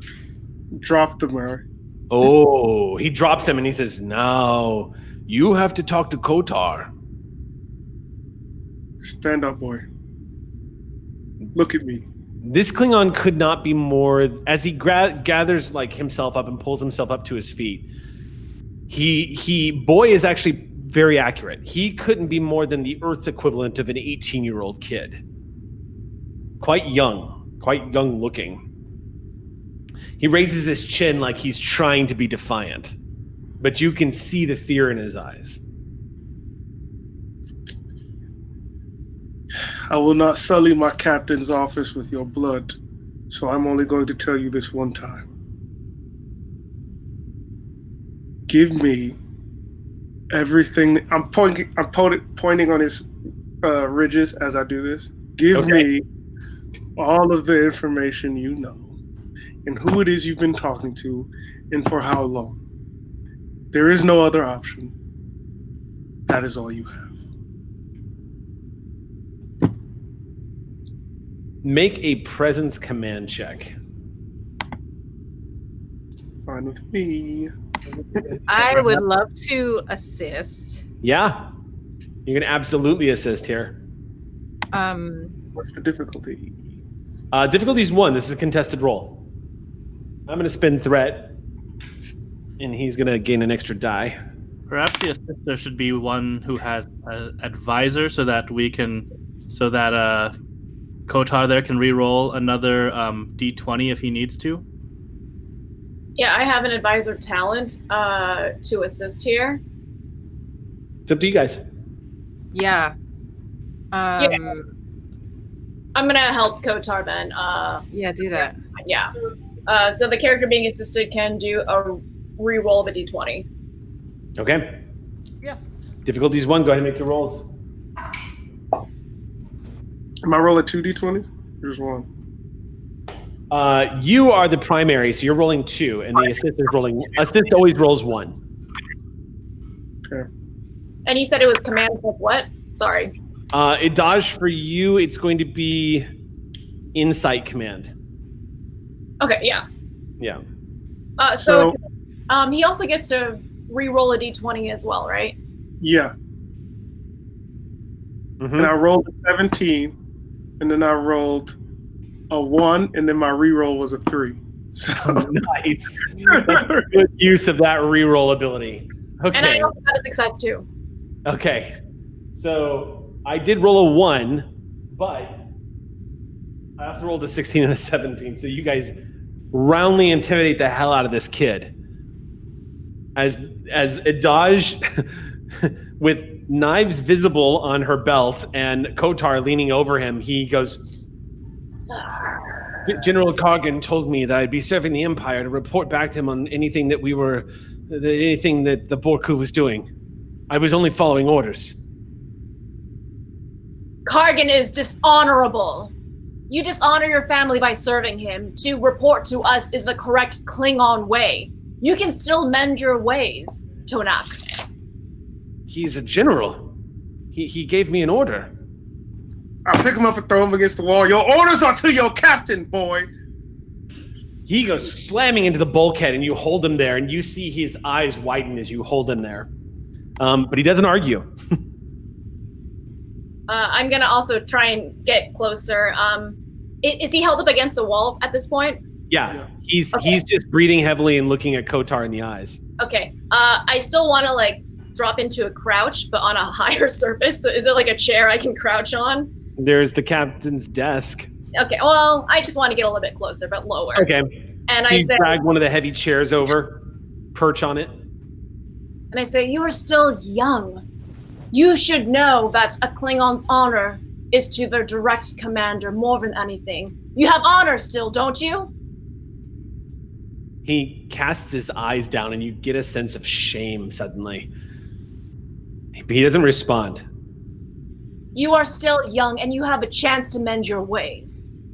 If you choose to be an honorable Klingon, like your forefathers before you, you will speak to our commander and tell her everything that you know, and be loyal to the IKS Borku. There's a few beats where he kind of, his heavy breathing begins to slow a little bit, and he looks at Kotar, and his eyes slowly slide over to you, Commander Bamir. Go ahead. Oh, go ahead. No, he's just kind of taking stock. I don't move a muscle this whole time. Okay. But I am. My eyes have been watching him this whole time, and we got info from him from that roll, right? You got the information that that Kargan gave him an order to report back to him specifically about the activities of the IKS Borku. Okay, but we still haven't gotten what he reported. Right. Okay. All right. Cool. So, yeah, without moving a muscle, I'm just standing there, my arms crossed, staring him down, shoulder square, hips square, and I just look him in the eyes and I say, "Tell us what you told General Kargan." And I'd like to do a roll for intimidation. Okay. This is going to be, I'm going to say this is a presence command check, and I'm not going to allow any assists here, but the difficulty is 1. Okay. All right. Presence command. That's beautiful.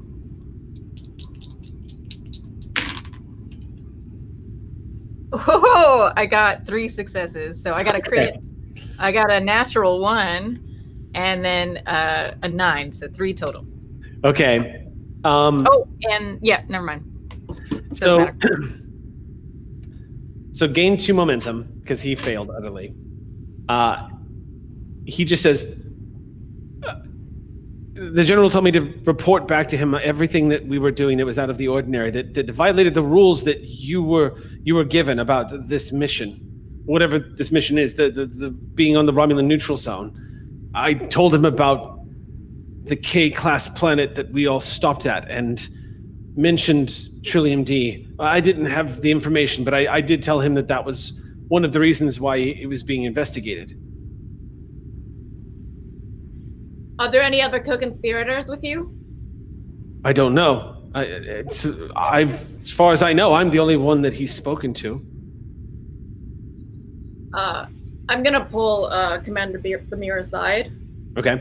And say, perhaps we can use him still to send a message back to Kargan that we are disabled and dead in the water. Yes. Since Kargan thinks he still has secret ears and eyes on this ship, we can continue to let him believe that. Okay, what's the guy's name again? Tonak. T''ONAK. It's kind of it's how it's pronounced, yeah. Tonak. Were there any other members aboard the crew who seemed a little too interested in what our friend here had to say. Oh, are you speaking to your security officer? That's Yes. Volkar. Oh, sorry, that's Voltkar. Voltkar. That's what I was asking. Voltkar. Voltkar is what I was asking that question. Not that I could see. Just this little worm here, talking and talking and talking, laughing and talking. No one seemed to be paying much mind to him, taking him very seriously. Just me.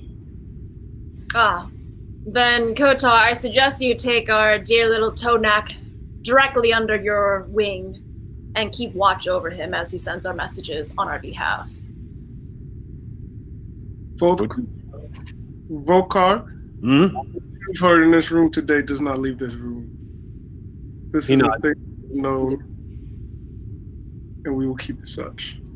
And this one, he pulls out his dick-tock and goes, two blades coming out, and he slaps it gently against the side of Tonak's face and just says, does this one leave the room?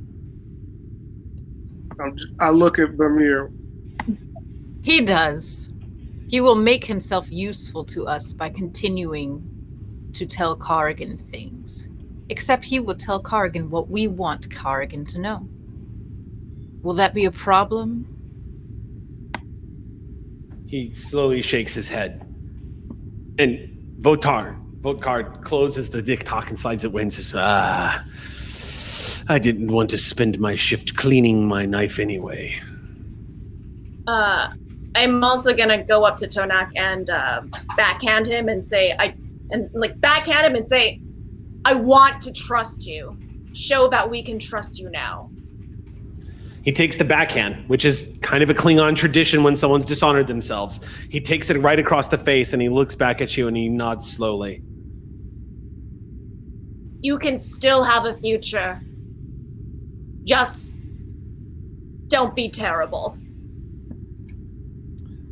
Drop him down rather unceremoniously. Okay, the heavy thudding on the deck as he hits the deck. Voltkar immediately reaches down and hauls him back up to his feet and says, we're going to talk about how often you say the name Duras on this ship. Because every time that name comes out of your lips, I'm going to take it out of your skin. I have a better option, Voltkar.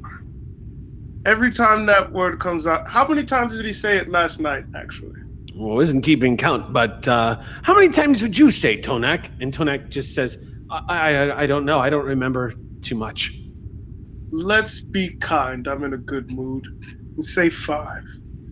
For each one of those, you have a week of being my sparring partner. And I'm not kind. You see the eyes widen, and Voltkar immediately, now I need someone to cover my shift for the amusements. And he starts dragging Tonak out of the room. Take him to his quarters. Tonak, you will receive orders from us from here. Be wise, boy. And with that, with one last glance at you, he gets dragged away from your field of vision as the door goes. Omek, I want you to track any messages to or from his quarters. Yes, Captain. Commander, might I suggest that we also track any past and future correspondence with the General that has not come directly from yourself? Yes, perfect. Also, what were the results of your scans, Omek? Were you able to determine how Tagal was able to monitor our communications? Yes, good question. Yes, I unfortunately. We need to roll for that. So let's go ahead and make a roll real quick. Science roll. So this is going to be reason science, and the Borku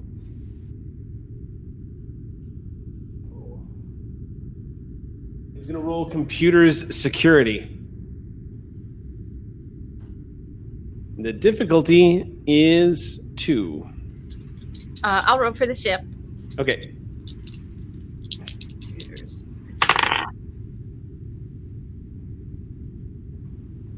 I got 1 success. All right. So the Borku needs a success. I got one success. Oh shit! You got a success. Yes. Apparently, the channels that y'all were using were being monitored because somebody on board was basically letting the general know how to monitor your channels. Essentially, the channels that y'all were using through subspace were basically being handed over, so you could kind of watch or listen to what y'all were saying to each other through subspace. And does this seem like something that a low-level Tonak could do? I don't know. If he had access to the right areas, it's possible. And according to his ship, like to give you an idea, because you would know at this point, Tonak does serve in engineering. So it's possible he had that access, yeah. And would we be able to maybe access transcripts of what was said between Tonak? Oh, you wouldn't need to. You basically can see where the activity is. But judging from what he looks like he was monitoring, Bamir, it's entirely possible. It's entirely possible that Kargan also knows about Tagal. Already? Well, keep in mind, you guys had a bit of a conversation before you headed out. Do you remember? Before you all departed into Ranger Station, there was a bit of a conversation that the two of you had.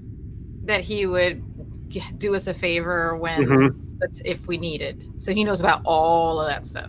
Wait, does he have access to, like...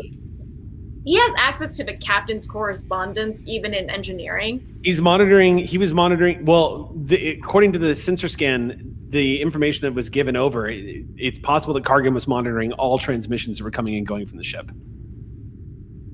What a creeper. So, Omek, how do we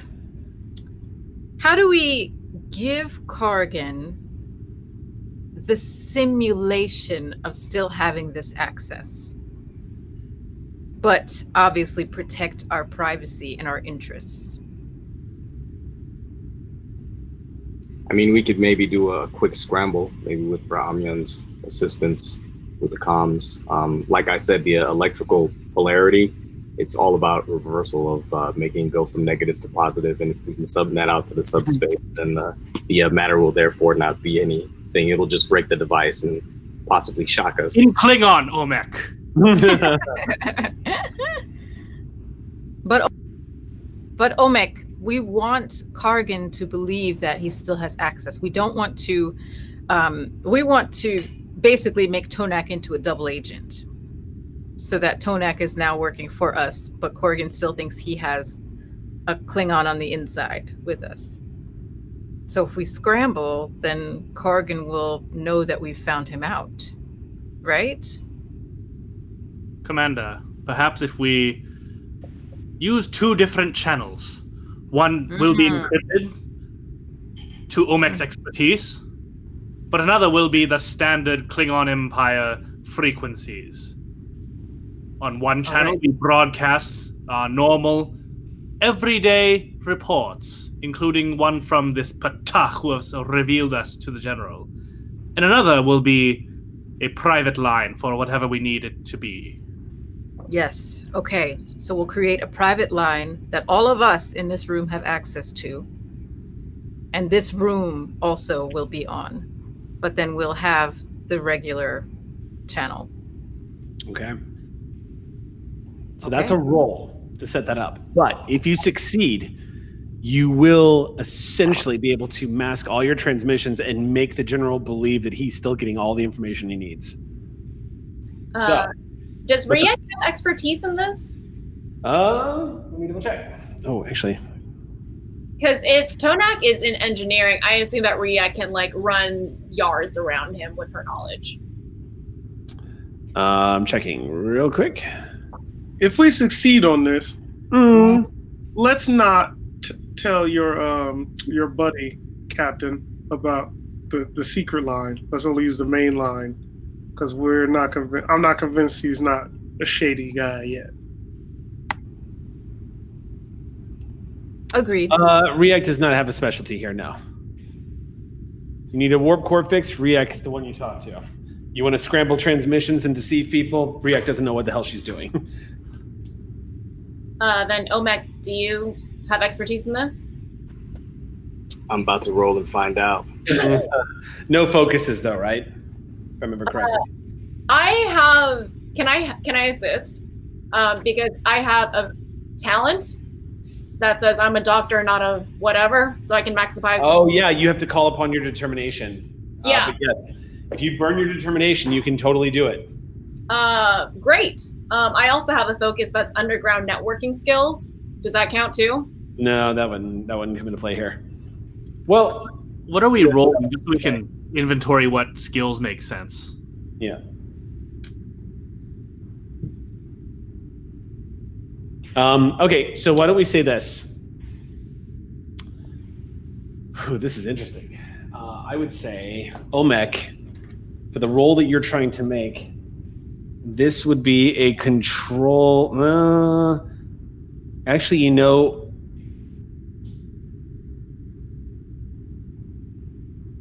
I'm starting to second guess this because if you're trying to create a secure transmission, this is going to be a security check. So I might say reason security is what you would roll here. And then the Borku would roll communications and security. Would this be good for Kotar to assist then? If it's reason security, I assume those numbers are decent for you, Kotar? Unless Reason security is going to be the main role, not the assist role. What's the assist role? The assist role is going to be, I'm going to say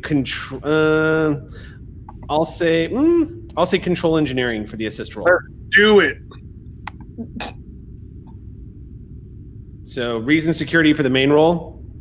The Control team. Control engineering for the assist, and the Borku is going to be rolling communications plus security. I have 13. Does anybody have better than me? Let me. The difficulty of this is not going to be easy. It is going to be 3. So, if you've got momentum to spend, or no, I'm sorry, difficulty will be 4. If you've got momentum to spend, definitely spend it. I would also like to say to Omek, this is essential. We must make sure that Corrigan cannot, from now on, listen in to our plans. Do you understand? I do, Commander, and that's why I rolled 2 successes. Direct order. Take that direct order, turn it into a determination, please. Oh, Aliza's giving you a determination to spend. So you can spend 1 determination per game, unless you get more back, but call upon your determination, and it's a direct order from your commander, so you can basically get an auto crit here. So you start this roll with 2 successes automatically. And we need 4 to win, you said? 4 successes, you only need 2 more. go ahead and use the momentum to get an extra roll on it. Extra die. And who's rolling for the Borku? Okay, and you got a 13, right? Is that right, Chris? Okay, cool. An 8? I got success. Another one. How many D20 did you roll? Did you roll 2? No, I did. So my first 2 rolls, I rolled a 14 and a 15. Oh, okay. And my reason in science is 15. Oh, perfect. Yeah. So 2, and then you rolled an 8. So yeah, okay. So let's see. 1. Or maybe my reason in security. I'm sorry. So Chris, did your roll for the Borku succeed? I got a 13. Yeah. And so the ship assisted him, so I can't assist him, right? Right. Okay. Okay. Oh wait, no. You can absolutely assist because Chris was rolling for the Borku, and Aliza was giving a direct order so he could burn determination. So there's still an assist spot, so you can totally roll it still. Yay! Then I also got a success. Okay. So that's a total of how many successes across the board? 5. 5? Well, 5, 3, and 1. Oh my god, It's 3. 5. He got 3. Dodge got 1. I got 1. Okay, so 3, 4, 5. But there were 2. No, determination. actually, yeah, he got 5 total. Ome got 5 total because the auto successes, and then he rolled 3 successes. Right, so 5, so 6, 7 successes total then. That's the momentum back? That's 3 momentum. Hey, Gain 3 momentum. So we have 5? 4, right? Because we used 1 for his extra roll. Yeah.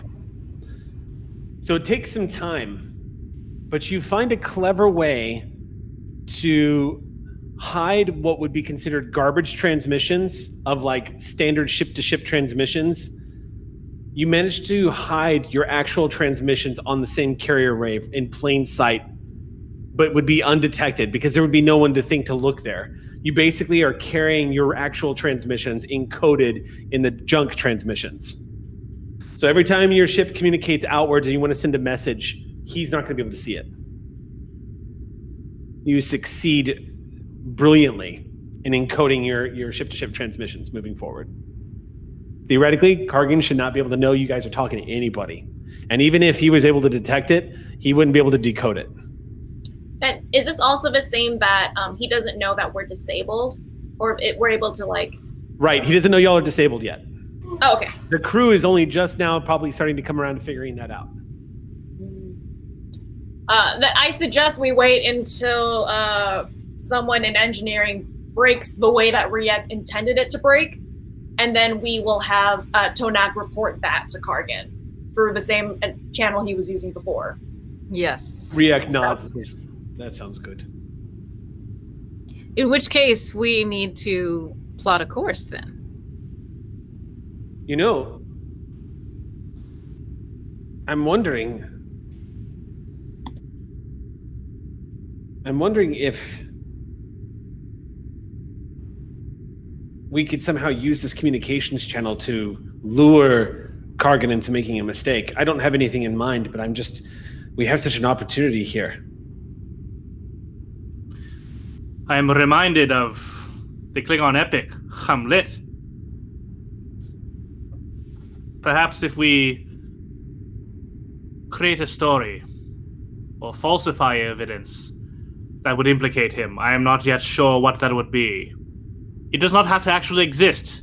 He merely needs to think that it exists and that we have it, forcing him out of hiding and into the open. Yeah. Perhaps Ra'amyan, if Kargan is a Duras sympathizer and Tonak is a Duras sympathizer, perhaps if Kargan thought that we were also Duras sympathizers, that could be something to draw him out. To perhaps side with us and bring us into his favor? Yes, to expose himself as well. I wonder if that is enough.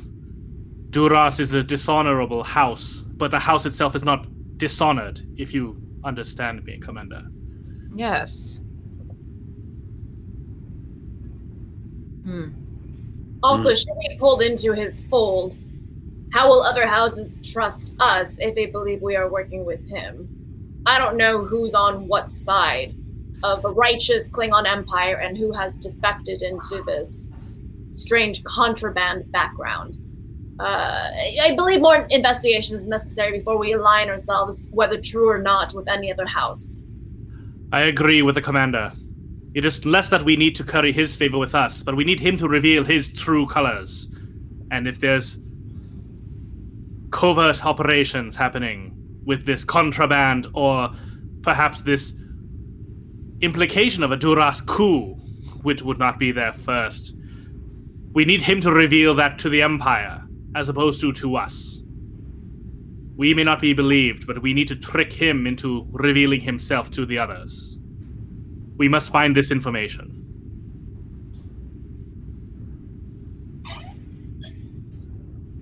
I also have a question. Is the House of Kvek aligned with any other house at all at this point? Did you want to answer that, Lisa, or should I do it? I think you already said what I know, which is that we're being courted by major houses, but we haven't we haven't picked who we might be aligned with yet. Is that right? That's correct. Right now, the House of Quebec is a very financially successful house. Bamir's sister has done an incredible job managing house finances and raising money. And in a post-war era, that is a very valuable thing. And these great houses, one of the ways they secure their power is by collecting minor houses to their cause.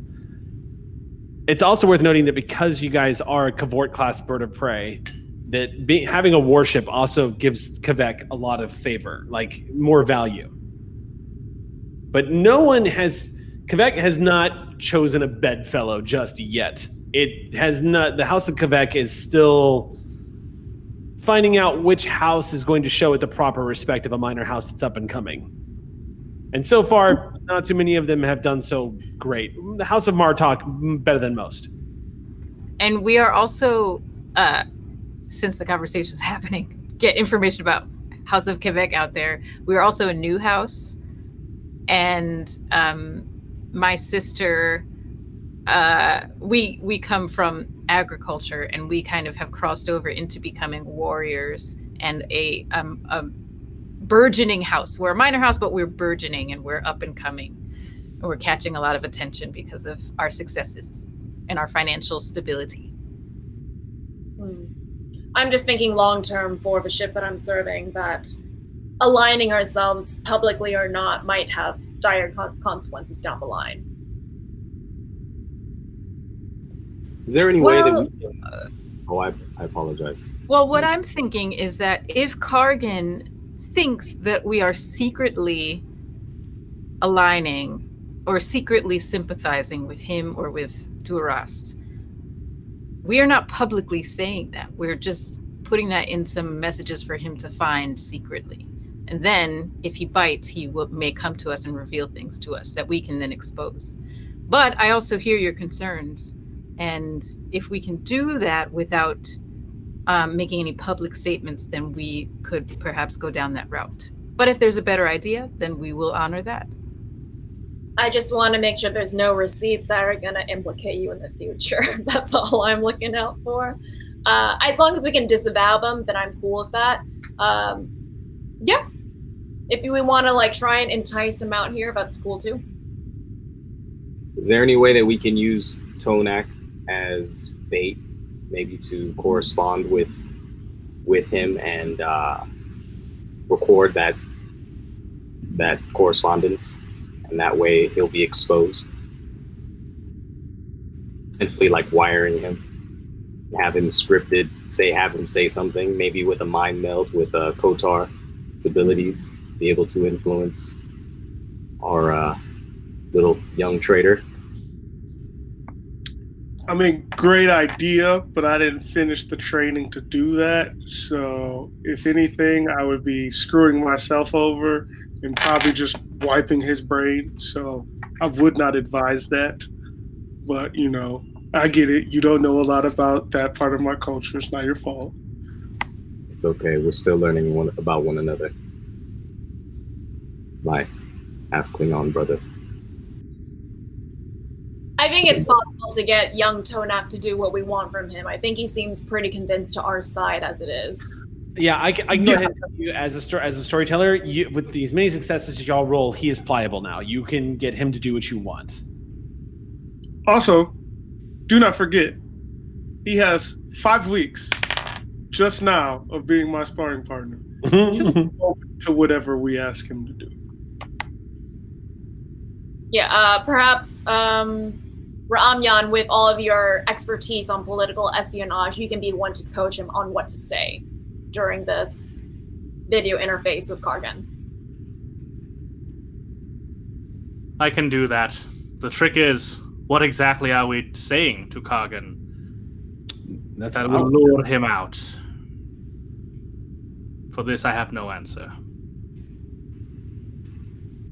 We can have him lie about Trillium D being on our ship, and that that is what we found when we went there, and maybe lure him out that way. That's very compelling. We could say that we have a huge store, and that the reason we are masking our crippling is so that we can find buyers ourselves for Petroleum D. Excellent. That would certainly lure his attention. And perhaps if he is not sure of our loyalty, or perhaps considers us a competitor, he would chase us out himself, as much as he misses being out in the open stars and not stationed in that Narendra. Commander, it is your decision. I think this is a good plan. Trillium D. Okay. First officer, quick question. Is there some sort of way to make a formula of some sort out of Trillium D? You know, I can rub and go berserk in some way, shape, or form if the time comes. You want me to create a berserker formula for you?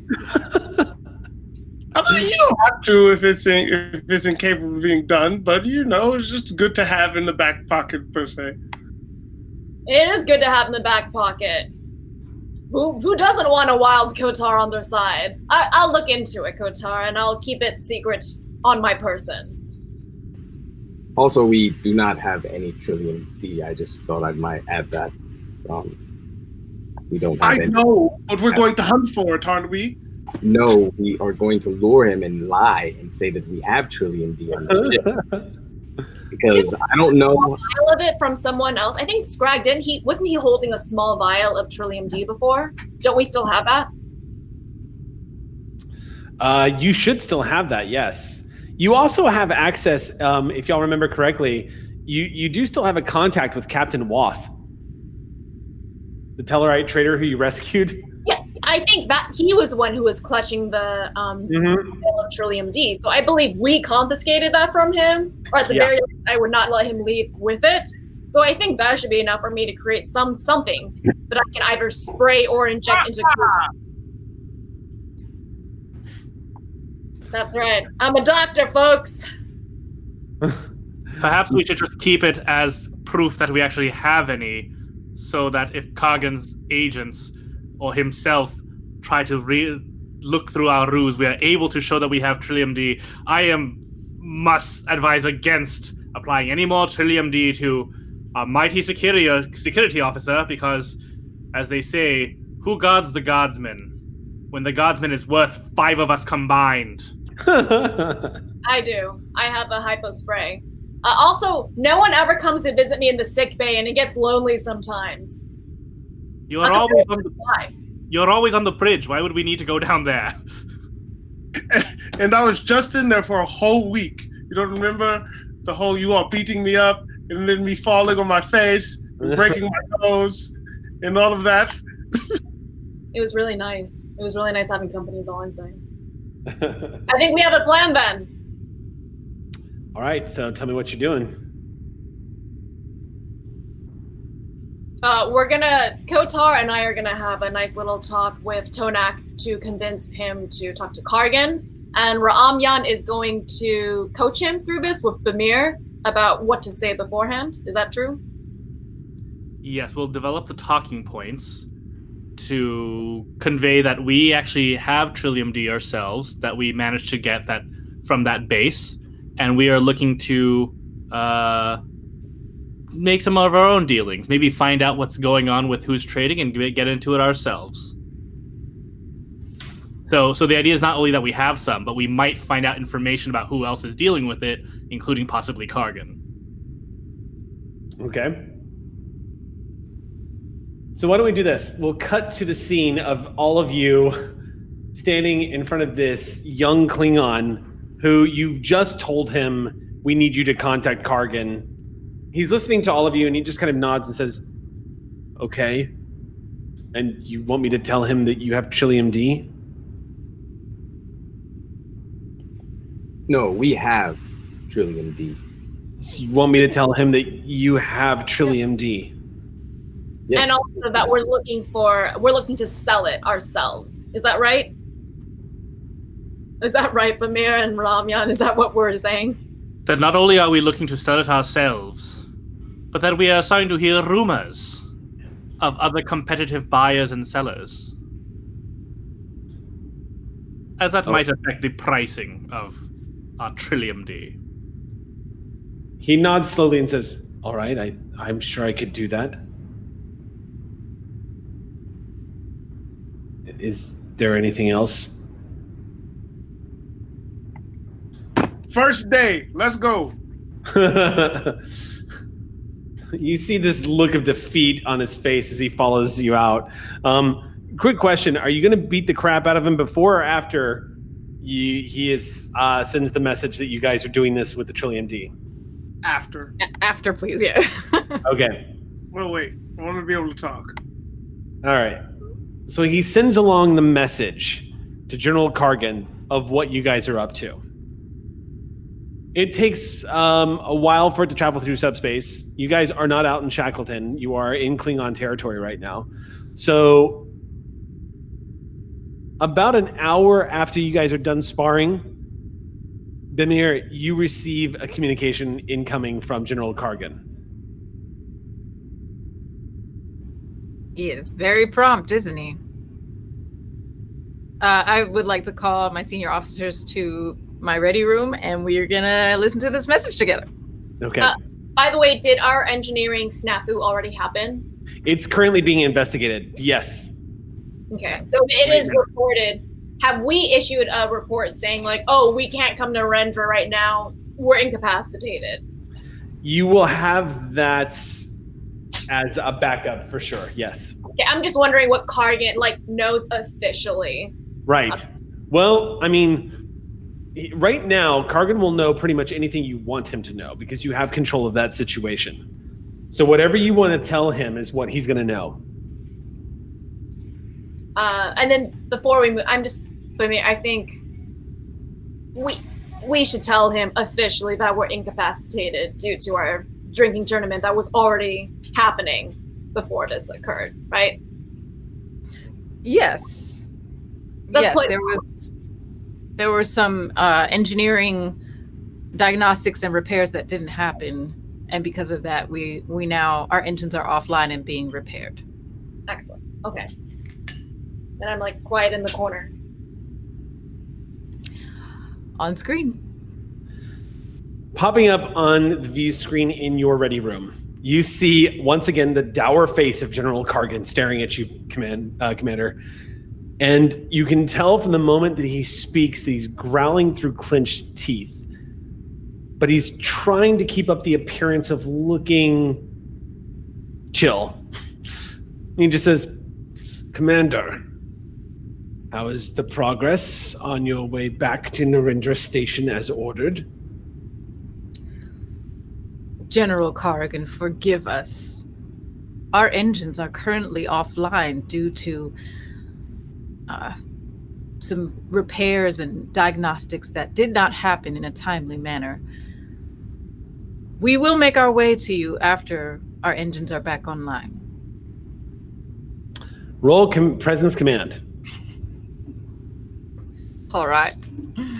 Hell of a time for Kotar to fade out of existence. Can I insist on this?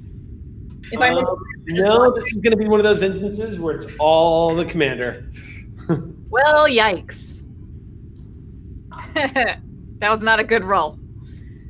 Difficulty is 1. Tell me what you get. Oh no. I got bad. Oh, yay. Did you get a Not complication? the worst. No, not that, but bad. Right. Is there re-rolling that can happen? I mean, we have you momentum. Yeah, you can spend momentum for a reroll. I'll try to at least re-roll one of these, so I'll spend 1 momentum. Okay. That. All right. Okay, I got 1 success. Okay, 1 success. Yeah. Oof. I rolled a 17 and a 19 the first time. Okay. Yikes. So 1 success. He stares at you hard and just says, "That's understandable. It's an older ship. Give me your location. I will send a repair crew to assist immediately. Of course. And I start to pretend to type in something to send him coordinates as I figure out, do I send him our actual coordinates? Is there anything else, General? Is everything well at Narendra? Yes, everything is delightful at Narendra. Waiting for those coordinates, Commander. Yes, I look over at Ra'amyan. I give him like, what do I do? Eyes. You know that we should.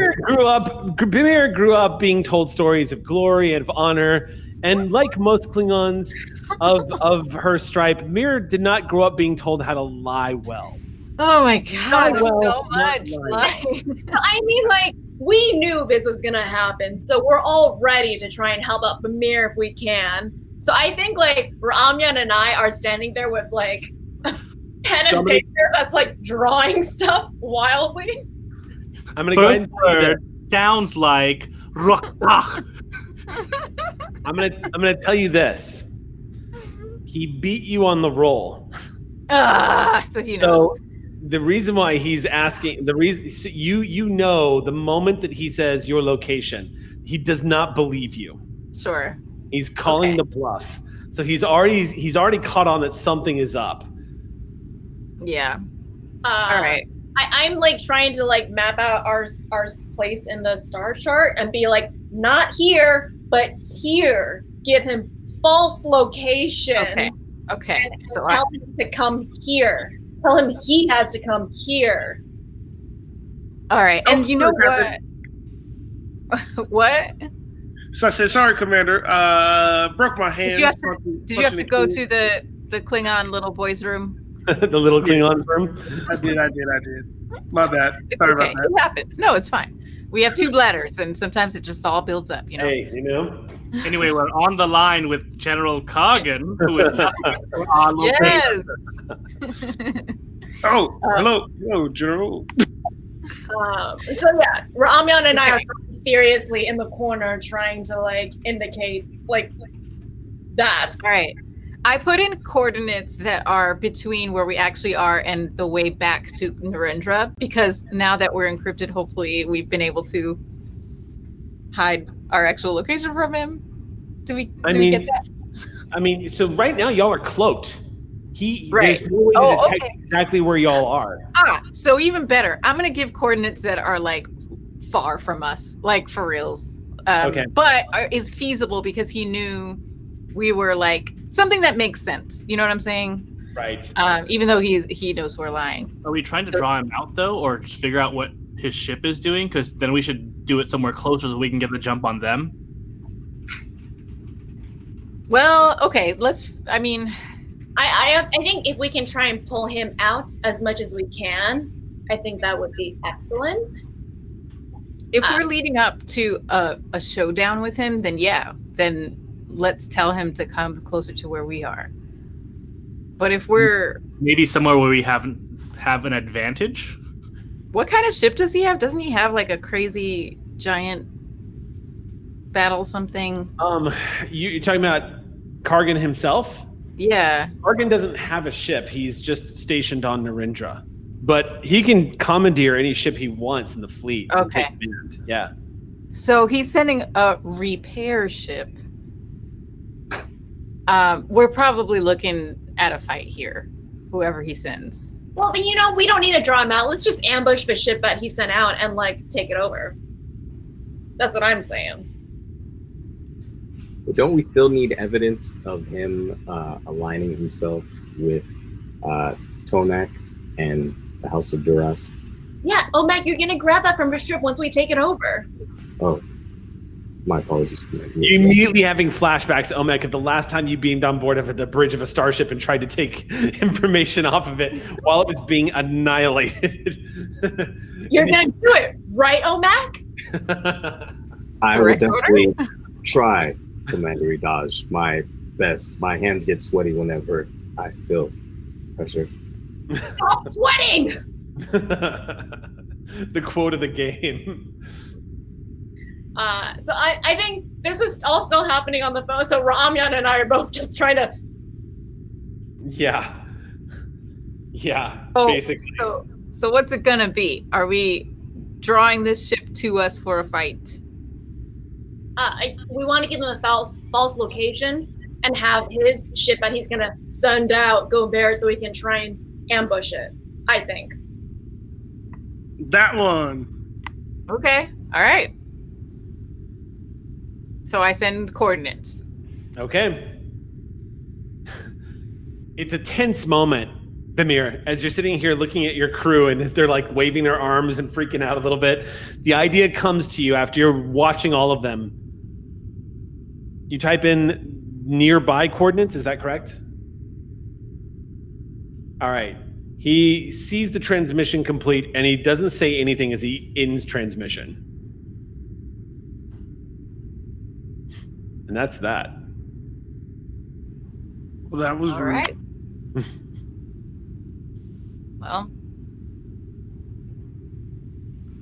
didn't How long expect will it much. take for the I apologize, Captain. How long will it take for the ship to come from Narendran to where we're at? Depending on what warp he's at, it could take just maybe 2 days. Depending on what warp speed they're traveling. If they're traveling at maximum warp, 2 to 3 days. It's not that far. This area of space is one of those weird areas where both Klingon, Federation, and Romulan territory are all kind of converging. And the area where you guys are in is very, for lack of a better way of describing it, this is like a thin section of space right on the borders of the Romulan neutral zone. And this is all the morning after our crazy drinking tournament. Right? Yes. Okay. Yes. I propose for ship, like, we take 1 day to recover and 1 day to prepare ourselves for a potential ambush of another ship. That's what I suggest as first officer.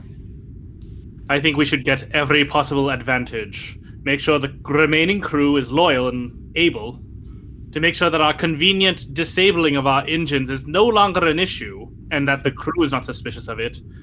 Perhaps we should find an advantageous location near those coordinates so that we can get the jump on them, as it were. And finally, perhaps we should think about any allies we can call in should he send a more powerful ship than the Borku can handle on her own. Question. Mm-hmm. I don't know if this is for Omek or Ramyan or you, but what is the farthest space that they can read in relation to the coordinates that we sent them? Like, can we hover at the edge of whatever the strongest ship's radars can detect and then put on the cloaking so we're extra not You're basically red, asking but we're if you can lie in ambush, like lie in wait? Yeah, so we don't have to warp in. 'Cause I feel like that'll make yes, it.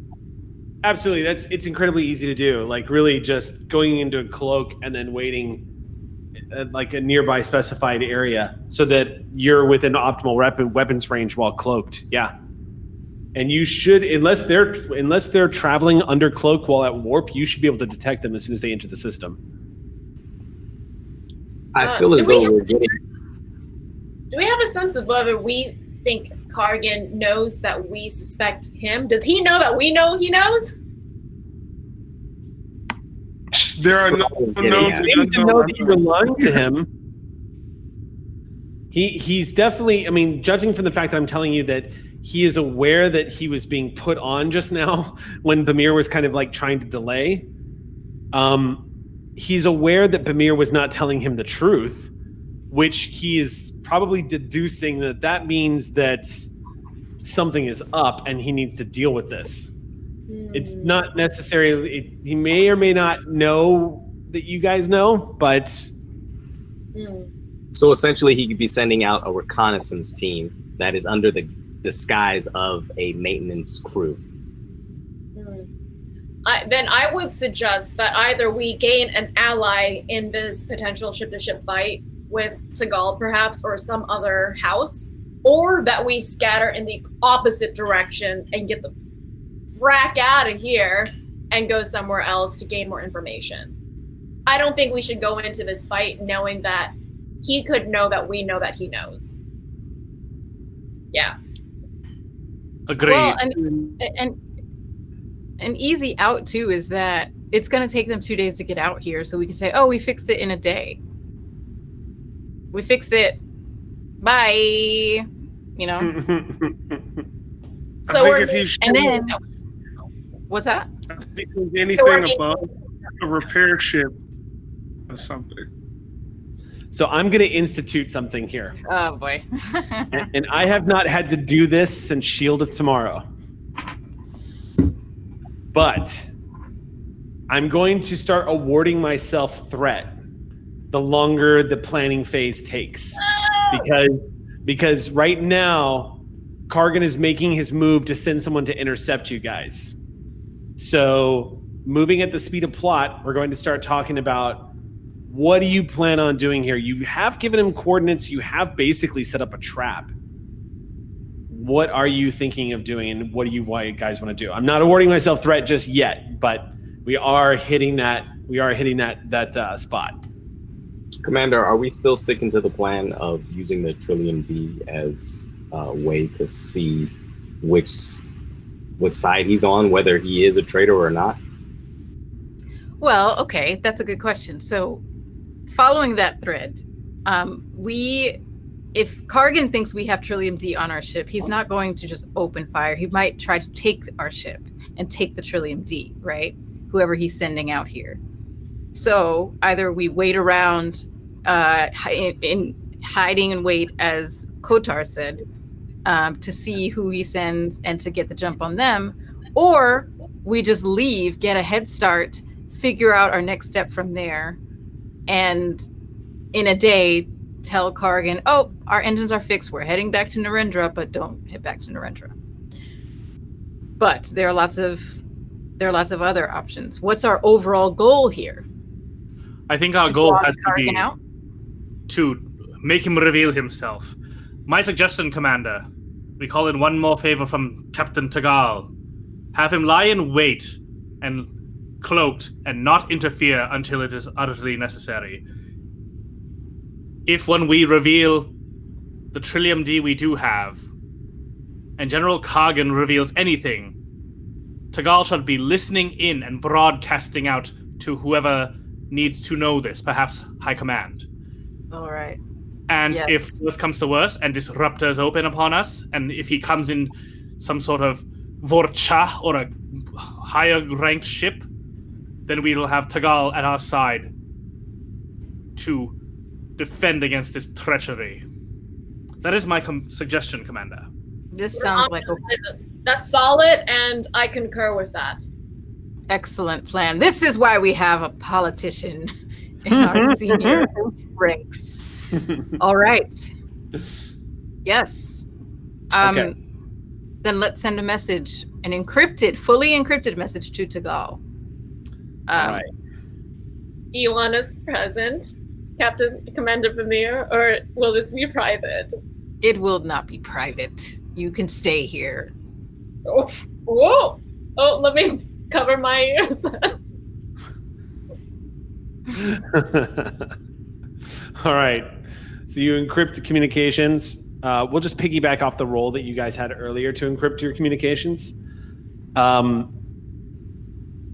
It takes some back and forth because his response would indicate that he doesn't exactly know what communication he's receiving. Like, it's not clear who's trying to contact him because it's on an encrypted channel. But the appropriate codes are given over so that he can respond. And after about 30 minutes of attempting to establish contact, you finally see through the static on an encrypted channel the captain appear. You see the expression on his face indicates that he's a little surprised when you appear on his screen. And Tagal just says, "Captain, I didn't think I'd be seeing you again so soon."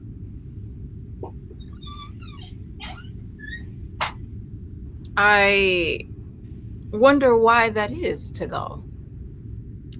I thought you were going into hiding, or you were plotting some plan to perhaps unmask General Kargan. Well, you got the second part right. I had a feeling. We require your assistance and allyship. But Really? first, I have a question for you. Hmm? You previously were monitoring our communications with Kargan. Did you detect the most recent communications? No. But I did receive a message from General Kargan not 15 minutes ago. Ah. And what did the good general have to say? I've been ordered to locate the IKS Borku and relieve you of command. There it is. Tagal, are you on our side? Kargan is a sniveling traitor, and we just need to prove it.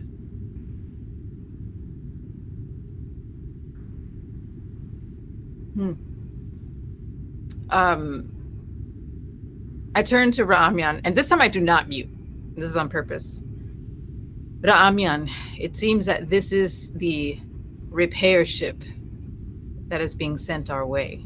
What do you suggest we do? Does the general suspect anything of you, Captain? I haven't seen any indication. If he's sending me to take care of Commander Bemir, it would suggest that he trusts that I will do so. And is he coming along for the ride, or is he merely having you be his... No, we're weeks away from Narendra Station. We're the closest ship to you. I have a question. So is he within 2 days away from where we are? Vorcha can probably get to you guys in about 2 days, yeah. So, in my head, like, would he be the only ship that's coming this way, or is he one of one or more?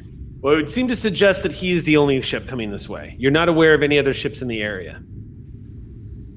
Perhaps, if you take part in our presentation, as it were, we will rendezvous with you, and you can tell the general that you have found us, and commandeer the ship, when in reality, we shall maintain our command.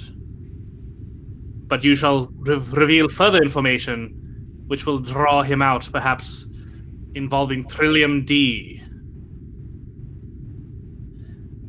There better be an in-game to this.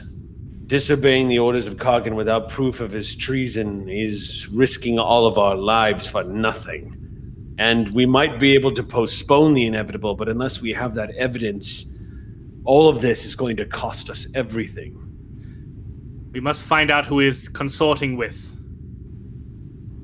I know you are no friends of the Duras house. The one we found in our ship that has been reporting to the general is not just giving him information, but has drunkenly bragged that there is a rise in House Duras soon. And for all intents and purposes, you are succeeding at the mission that you were given to take over command from Bemir. We are telling you that we are giving it to you. I believe when the general said relieve of command, he meant execute.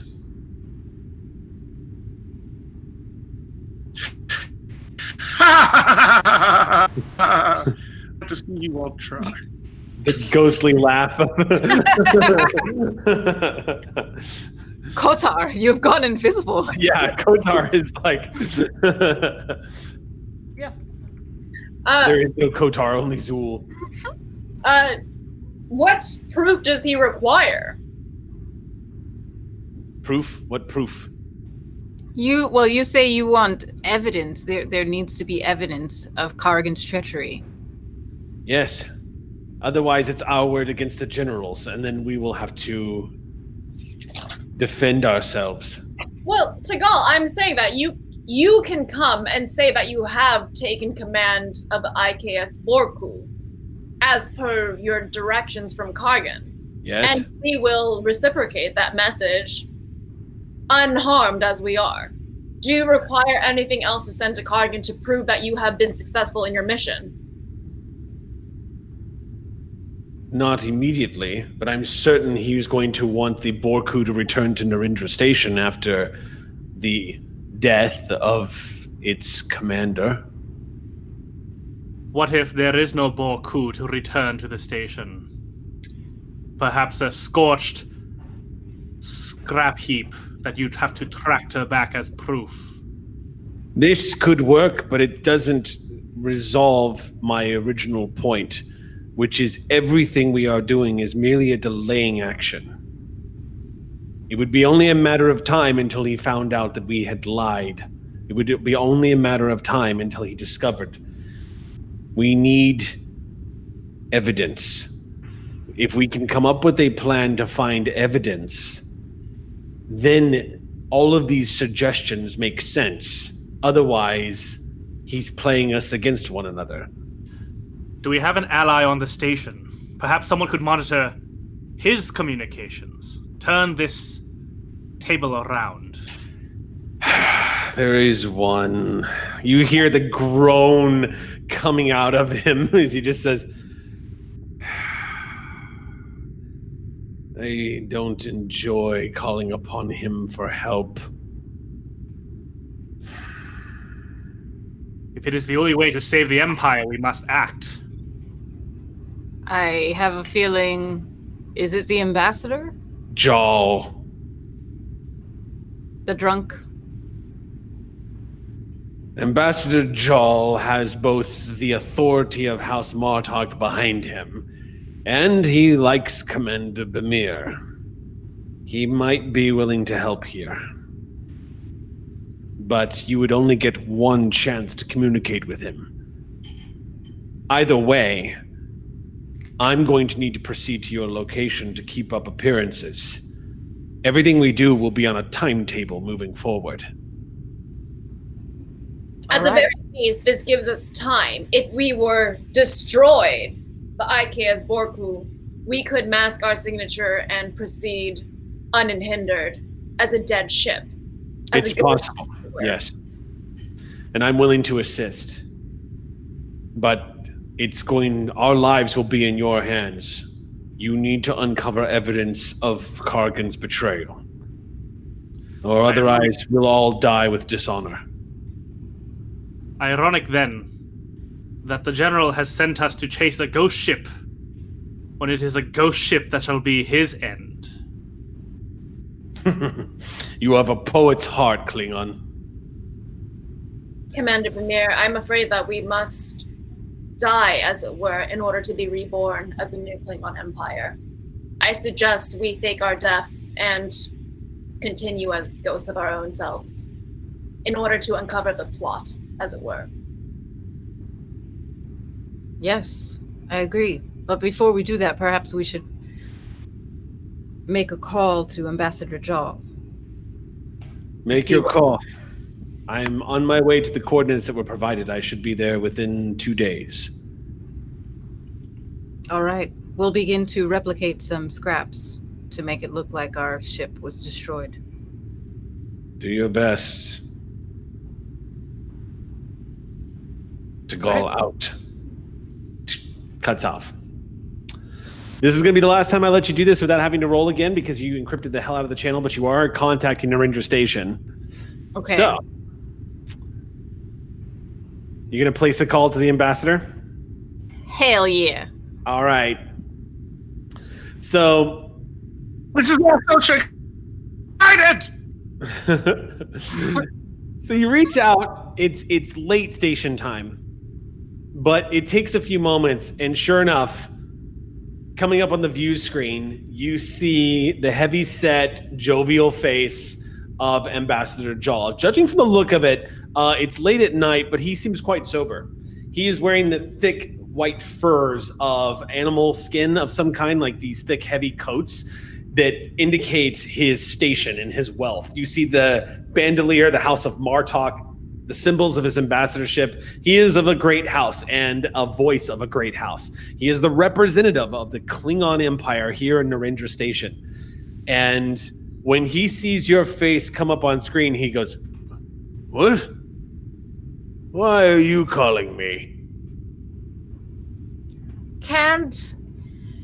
an adoring commander call an honorable ambassador such as yourself without their suspicion? I am too ugly to be complimented by one as beautiful as you, so I see right through your flattery. But I do appreciate the attempt, young woman. Now, what the hell do you want? Are you alone? You see, he actually takes a moment to lean back in his chair and looks and says, yes. Good. Lock the door. All right. Without any question, you hear some chirping noise. He leans back and says, what are we up to? Corrigan must be exposed. He is putting the Empire at risk. I need to know. Been speaking to Tagal. Oh, beyond that. We have found out that someone on our ship was placed by Corrigan and ordered to report back to him on our doings. A spy. That is not honorable. That is not an honorable action of an honorable general. Corrigan is up to something. We also have learned that by sending a false message via this spy to Corrigan that we were in possession of Trillium D, that put a bounty on our heads, mine specifically. Trillium D, why? Well, we believe that perhaps Corrigan has been playing both sides of the Romulan conflict. We believe he may be allied with Romulans. But the Romulan conflict, Mindak has returned to the Romulan Star Empire. That's what Corrigan says. Well, there was, according to Corrigan, there was a conflict, and that's why we were sent to the edge of Klingon space. I'm gonna need some kind of evidence or proof. This is... I'm too sober for this. What do you... You think Corrigan's conspiring with Romulans? You think he wants Trillium D? Why are the Romulan...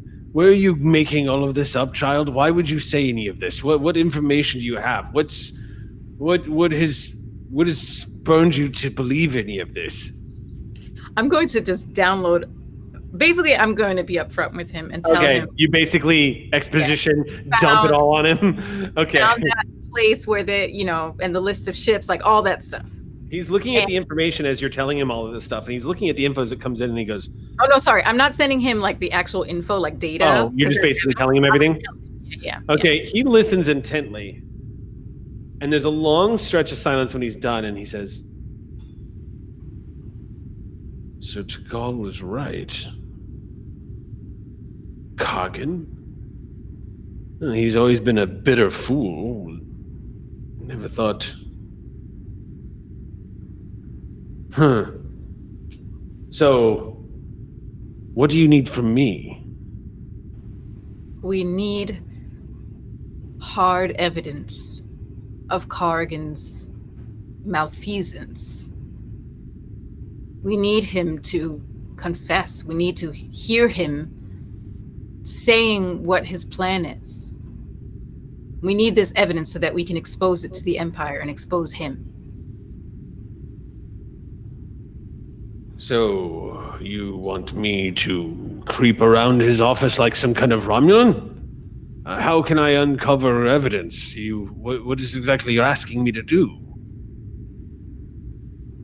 He's the general of Klingon forces here on Starbase 364. There's... without evidence against him, I will get nowhere. And I will bring shame to my house if I'm caught snooping around. Well, there is one possibility. You see all of a sudden his eyes lighten up and he says,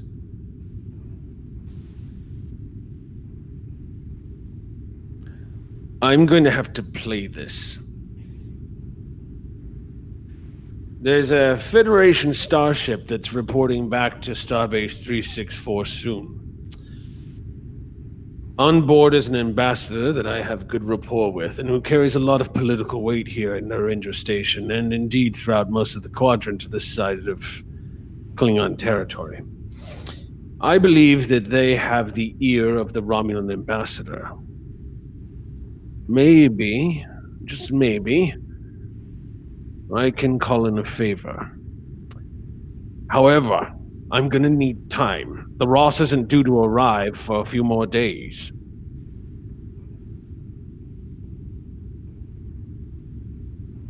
All right. Well, you should know that in that time, my ship will be reported to have been destroyed. But fear not.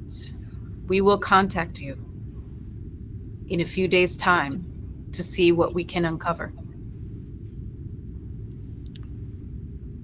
Very good, Commander. Yeah. Let's see what we uncover. In case I don't see you again. Die well. Today is a good day to die. You see the Klingon symbol. As the transmission cuts, you look to your senior staff. Right now, there is a Vorcha warship racing towards you at top speed. An ally on the way, but behind it is the force of a general who wants your head, who is suspecting that you're onto him. The plot is thickening on Narendra Station as the Klingon ambassador is calling in a favor.